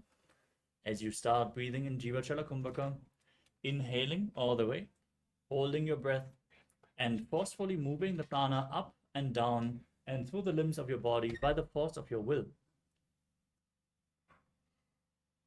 प्रथमहि बोहोये बाहुरी नीचो पुनिहोवे. Next up is Kanchi Asana. As you insert your hands between the thighs and calves and wrap your hands around your butt, squatting down, holding your hands behind in Parasha Mudra as you visualize Swamiji in your inner space. ऊर्मध्यात् हस्तौ निवेश्य नितम्बं धृत्वा पादतलाभ्यां भूमिं वष्टभ्य. Next up is Bhairava Asana. As you bring your feet together and sit in a squatting posture with the heels touching your perineum. Hold the hands behind your back in Parasha Mudra. Sit straight and gaze towards your navel as you visualize Bhagavan Kālabhairava, the Lord of Time. दोबूपक की थल्या की माहिली core मिलागी फना पानी उकड़ मोड़ वैसे. The next asana is Varahasana. Now squat down all the way to the ground. Keep your feet together, toes apart, feet flat on the ground. As you bring your hands behind your head in Anjali Mudra, fingers pointing down. Gaze towards the tip of your nose and visualize yourself as Varaha, the boar avatar of Lord Vishnu. पाकतली की माहिली core मिलाई फना पानी उकड़ मोड़ वैसे. Next up is Pripitasana. With your heels touching, hold onto the big toes in Prana Mudra and then raise up your hips to the same level as your knees. Visualize Swamiji in your inner space as you do so.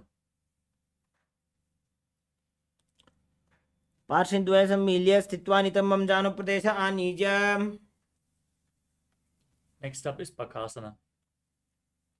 As you place your hands flat on the mat, shoulder width apart, bring your knees onto your arms, lean forward, and then raise your feet up off the ground, balancing on your arms. As you visualize yourself as a crow, keep breathing in Jiva Chala Kumbhaka. हस्ताभ्याम निमोष्टभ्याम. Next up is Sushtanga Kapali Asana. As you kneel down with your head on the ground, keep your palms spread for support. Raise your body onto your head with the legs into Padmasana. Gaze towards the tip of your nose and visualize Swamiji in your inner space.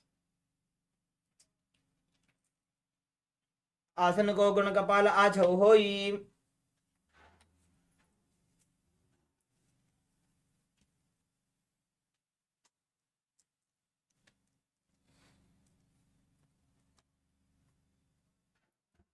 Gently lower your body back down and come to a kneeling position. Your feet flat with the buttocks on the ground, the heels outside the hips, toes touching behind your back.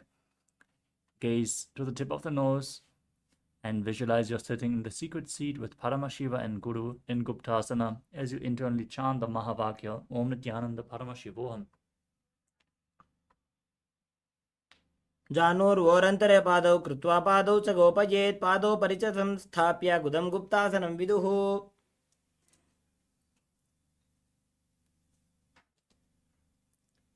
The next asana is Vrikshasana 2. Now place your hands flat on the mat and then raise your legs up straight into a handstand posture. Get the support of a wall or ask a partner to assist you. as you visualize yourself as a tree with deep roots growing into the ground, cleansing all the 7 chakras in Vrikshasana 2. सप्तचक्रक्षालनाय vrikshasana विशेषकान्. Next up is Shivasana. From the handstand posture, move your hands and feet close together. Gaze up towards your third eye and visualize tejas, energy flowing to your third eye, rejuvenating your body. दो बगजोड़ी माही Gulf मिलाए. Gently lower your legs and place your hands flat on the mat as you come to a plank position. Kadakshvasana. Lower your body down and push it back up again and again as you visualize yourself as a fish in Matsyasana 2.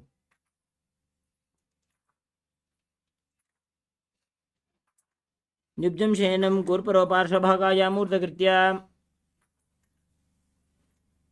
Lay flat on your stomach. Keep your hands on the hips and raise your chest from left to right again and again, visualizing and moving your body like a snake in Sarapasana 2. निब्जं शयनं कृत्वा हस्तौ नितम्बं संस्थाप्य. Next up is Niralambanasana. As you lay flat on your stomach with the toes pointing backwards. Keep your elbows on the ground and rest your chin on your hands as you keep your hands in Padma Mudra, the lotus posture. Now feel self-supported and completely independent. कराभ्यां पङ्कजं कृत्वा तिष्ठेत् कुर्परयासुधीः.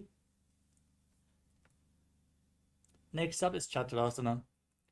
As you lay on your stomach, place your hands flat on the mat in front, and then bend your knees, raise your feet, and straighten your arms, bringing your head up and your feet close towards your upper back as you visualize yourself as an umbrella protecting your guru from the sun rays. Breathe calmly through your nose as you do so.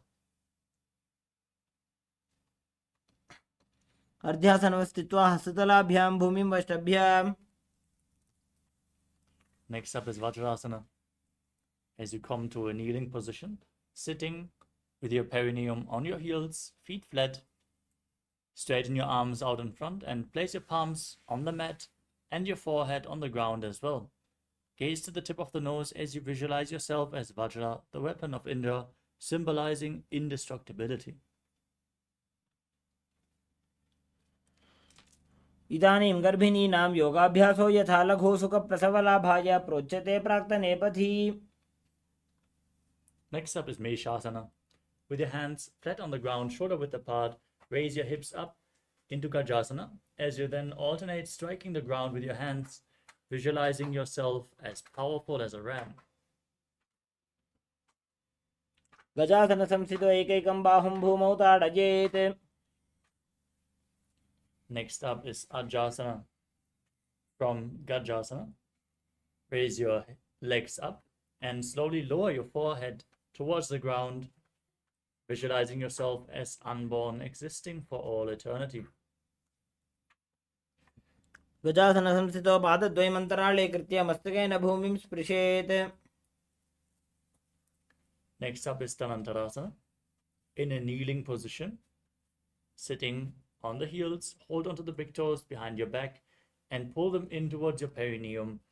Then place your hands on the respective thighs in a relaxed manner. Gaze towards your nose and visualize Swamiji as you start breathing again in Ujjayi pranayama, making an ocean-like sound with your mouth. पूरव विधि परिहाता की काकसी से फना शरा मोड़ी. Next up is the Angamottanam. Now, in this kneeling position, interlock your fingers in front and straighten out your arms, moving them up, down, left, right, in all directions, giving massage to various joints and muscles of your body as you repeat the movement behind your back as well, visualizing Swamiji in your inner space. हस्तयोः अङ्गुलिर्बद्ध्वा हस्तयोर्मध्यात् स्वरमङ्गं निष्कासयित्वा. Next up is Garudasana form.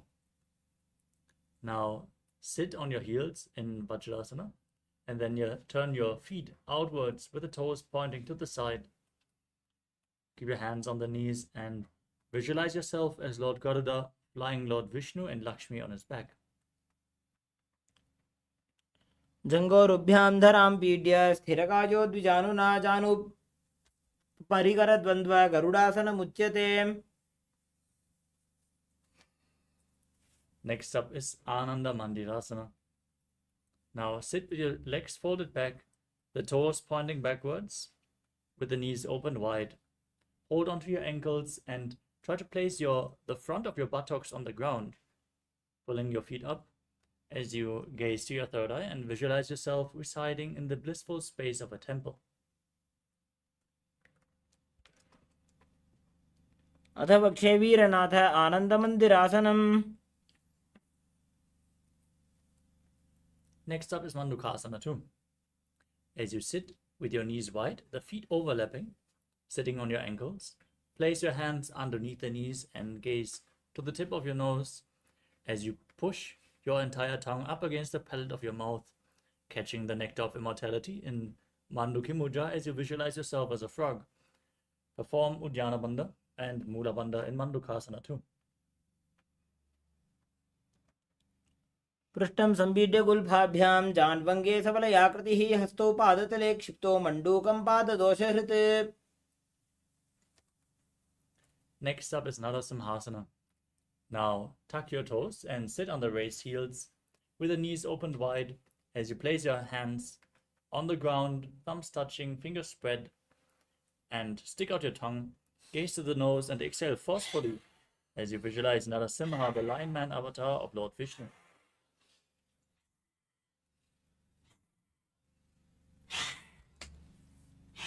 दोबू फणा पाणी होय वैसे AD mail रघुदानी वैसे. Next up is Pistakasana. Now sit in the same position with your hands covering your mouth and nose. Bring your thumbs underneath the teeth and close your mouth as you breathe in Vishtaka pranayama, inhaling through the right nostril and exhaling through your mouth as per your capacity. Gaze to the tip of the nose and visualize yourself as Devi, victorious over all your fears. दो बगा की AD Joji घोड़ा फनो वान पुनि होई. Next up is Makarasana. With the soles of the feet together, the top of the feet flat on the ground, sit on your heels and bend your elbows, bringing your fingers towards your armpits. Now imitate as if you were a monkey scratching itself. Visualize yourself as a playful monkey as you gaze to your third eye. दोवू पगदली संपुट आने तनिके विष्टि भूमि परिठाने.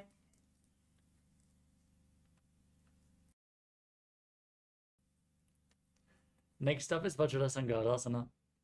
Now rise up onto your toes, keeping the soles of the feet together, placing your perineum on the heels with the knees opened wide, holding onto opposite elbows behind your back.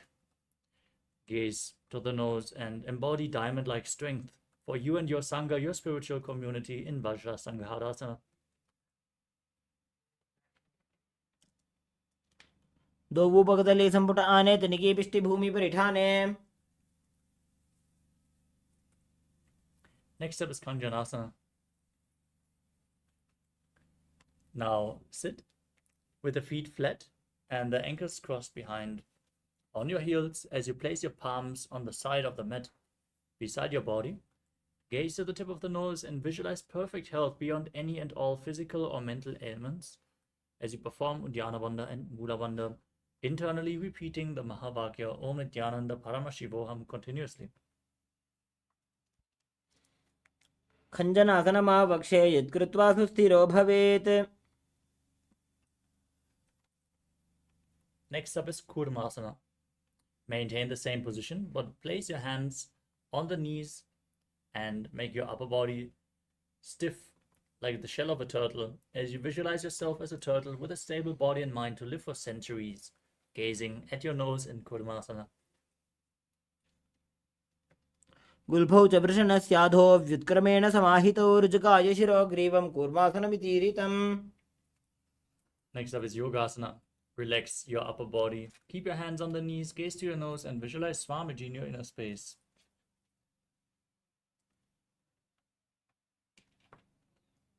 गुदं नियम्य गुल्भाभ्यां व्युत्क्रमेण समाहितः।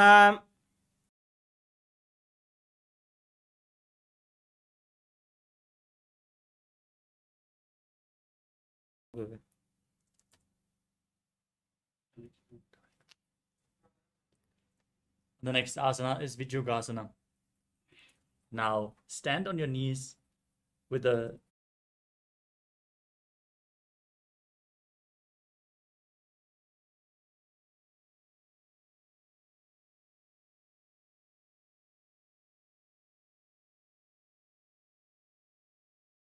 toes. Now stand on your knees with the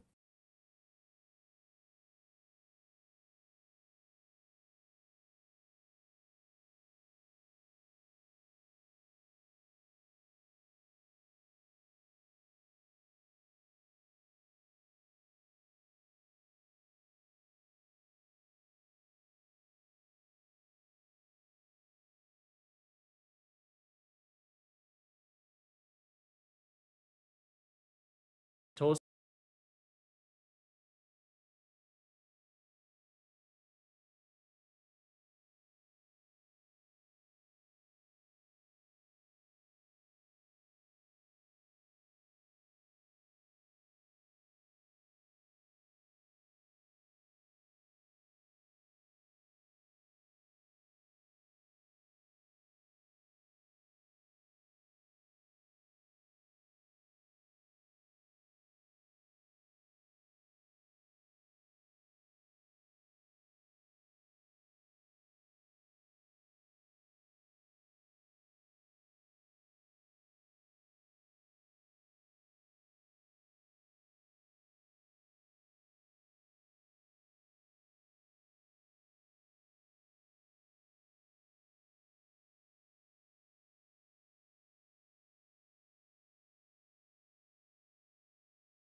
Paramashivoham.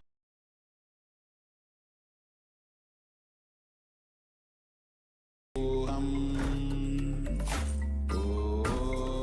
Nithyananda Paramashivoham. Om Nithyananda Paramashivoham.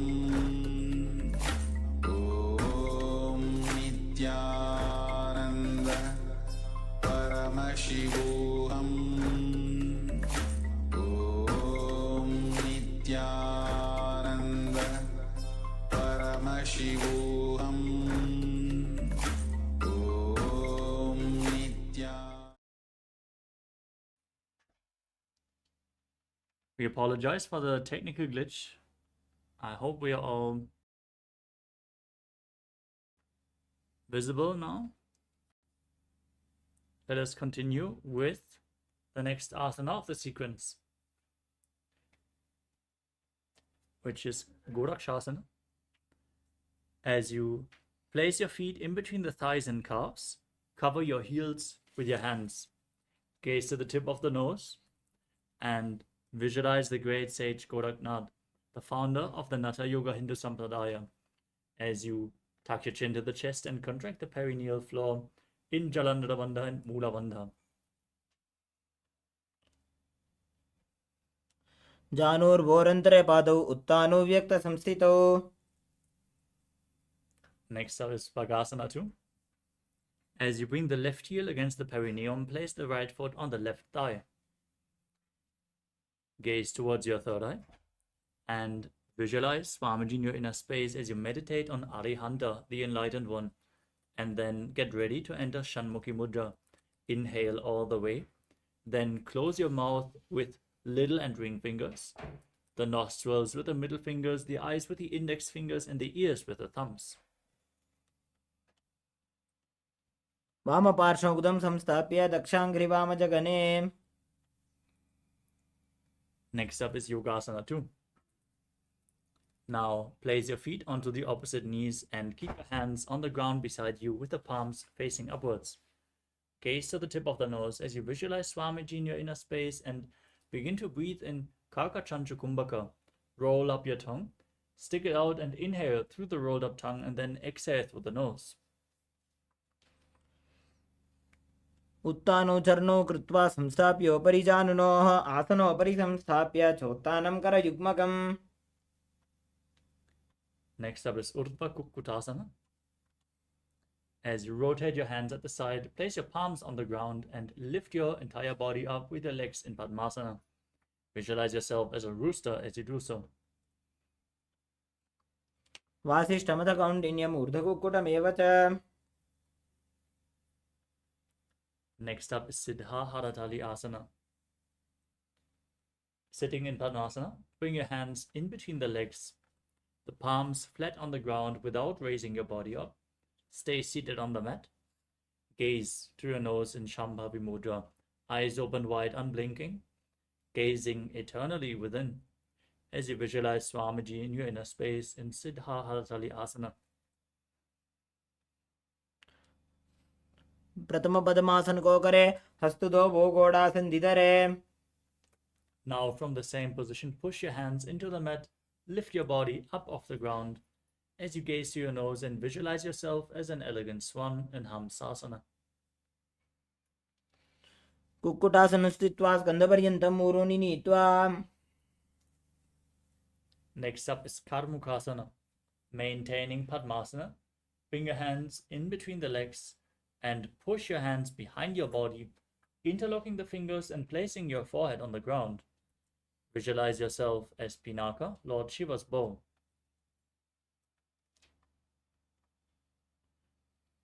प्रथम पद्मासन को करे घोड़ासन दिमाहि करि धरे. Next up is Kurmasana 2. In Padmasana, bring your hands in between the legs and bend your elbows upwards to hold on to the respective shoulders with your hands. Now visualize yourself as a turtle having a stable body and mind to live for hundreds of years. By जंग बर दक्षिण बावा दाई जंग बरी by ल्यावा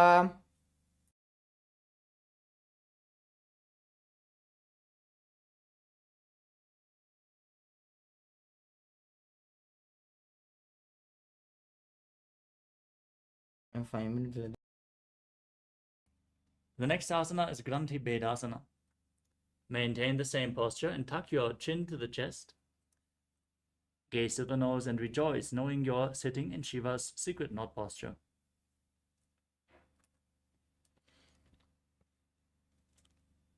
अथ वक्षे नीलकण्ठ ग्रन्थिभेदासनं शुभं ज्ञात्वा रुद्रो भवे क्षिप्रं सूक्ष्मवायुनिषेवनात्. Now, from the same posture, roll onto your back. Hold onto your shoulders with your arms in between the thighs as you gaze to the nose and embody a turtle laying on its back in Uttana Kurmasana.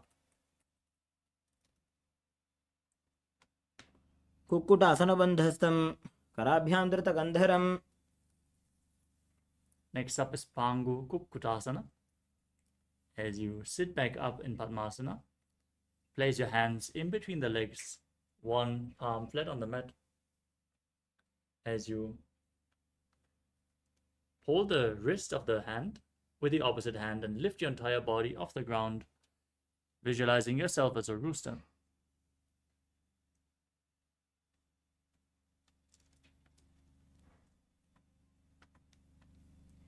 कुक्कुटासनस्थित्वा एकेन हस्तेनान्यस्य मणिबन्धं धृत्वा. Now place the other hand flat on the mat, hold its wrist and lift your body up, repeating Pangu Kukkutasana as you visualize yourself as a rooster. कुक्कुटासनस्थित्वा एकेन हस्तेनान्यस्य मणिबन्धं धृत्वा. Next up is Kritasana. Maintaining Padmasana, place your elbows on the toes and interlace your fingers, resting your chin on the hands, pressing your thumbs towards your throat. Now visualize you have gone beyond all greed and covetous and perform the Mula Bandha. Don't forget to breathe in Kaka Chanchu Kumbhaka as you do so. जानोर्घोरन्तरे पादौ उत्तानो व्यक्तसंस्थितौ. Next up is Padmasana 3. Sit in Padmasana and place one palm over the other, one hand over the other with the palms facing upwards. Rest them on your legs as you gaze to your nose and engage all three bandhas, Mahamudra Bandha, visualizing Swamiji in your inner space.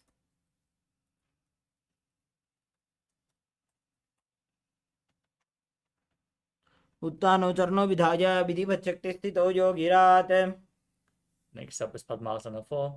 Keep your hands on the knees and gaze to your nose as you visualize Paramashivam in your inner space and perform the Mula Bandha. Internally chant the Mahavakya Om Dhyananda Paramashivoham. एतत् पद्मासनं कुर्यात् प्राणवायुप्रसिद्धये. Next up is Karmukasana 2. Maintaining one hand on the respective knee. Sitting in Padmasana, hook the other hand around the respective big toe, moving it round and around as if you're pulling a bowstring back. Visualizing yourself as Pinaka Lord Shiva's bow, and then repeating the movement on the other side in Karmukasana 2. अथान्यासनमावक्षे योगपूरकरक्षणात्. Next up is Karmukasana 3. Sit in Padmasana and cross your arms behind your back to hold on to the big toes with your hands. Now gaze to your third eye and gaze to your nose and visualize yourself as Lord Shiva's bow as you engage all three bandhas. कार्मुकासनमाक्षित्य उदरे पूरयेत् सुखम्. Maintain the same posture, but raise your chest. Gaze to your third eye and visualize yourself as the action of Paramashiva's third eye destroying anything you come across in Trudhasana.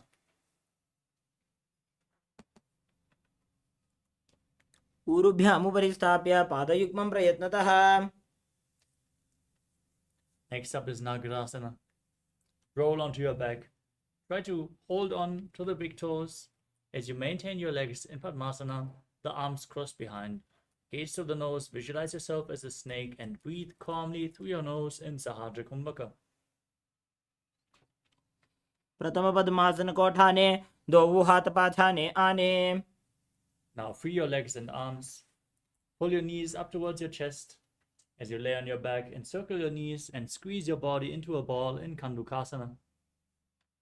वेत्रासने स्थित्वा हस्तपादान् निष्कुष्य. Place your feet flat on the mat, keep the knees raised, and interlock your fingers behind your head.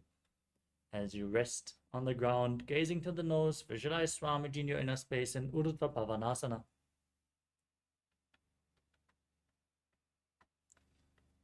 प्रथमे सूधो San करावे, घोड़ा उभा राशि मिलावे. Now place your hands underneath the heels with upturned palms. As you lift your hips, push your hips up. Keep Murcha Kumbhaka engaged as you lock your throat and visualize yourself as a powerful alpha ape in Marakata Pitasana. उत्तान शयनं पादतले, उत्तान हस्तयोः स्थापयेत्. Now place your hands onto the lower back and raise your hips up high. Then extend your legs forward as you gaze to your nose and visualize Swamiji in your inner space in Uttana Shikipitakasana. Performing this asana before any meal brings intense strength to your legs. जङ्घोरुबलहीनश्चेत् उत्तानशिखिपीठकम्. Next up is Narakasana. Now raise your hips and legs up straight, placing the arms flat on the ground for balance. As you visualize yourself blissfully traversing Naraka Loka unscathed in Narakasana. जङ्घोरुबलहीनश्चेत् उत्तानशिखिपीठकम्.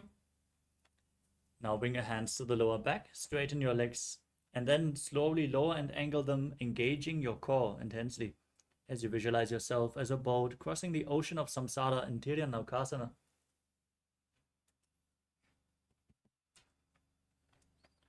ग्रीवाकण्ठेन भूमिं विष्टम्भ. The next asana is Tvajasana. Lower your arms again, keep them flat on the mat, and your legs straight upwards like a flagpole as you visualize yourself as the KAILASA flag, respected across all nations in Tvajasana. तिर्यन्नौकावते ग्रीवापृष्ठकूर्परैः भूमिं वष्टभ्य. Gently lower your body down. Lay on your back, hands relaxed by the sides of your hips. Form Shakti Chalan Mudra, pulling the Kundalini Shakti intensely up your spine from Muladhara to Sahasrara Chakra. Relax in Mritasana as you visualize that your body is dead and Swamiji, the Supreme Pontiff of Hinduism, is liberating you. Internally repeat the Mahavakya, Om Nithyananda Paramashivoham.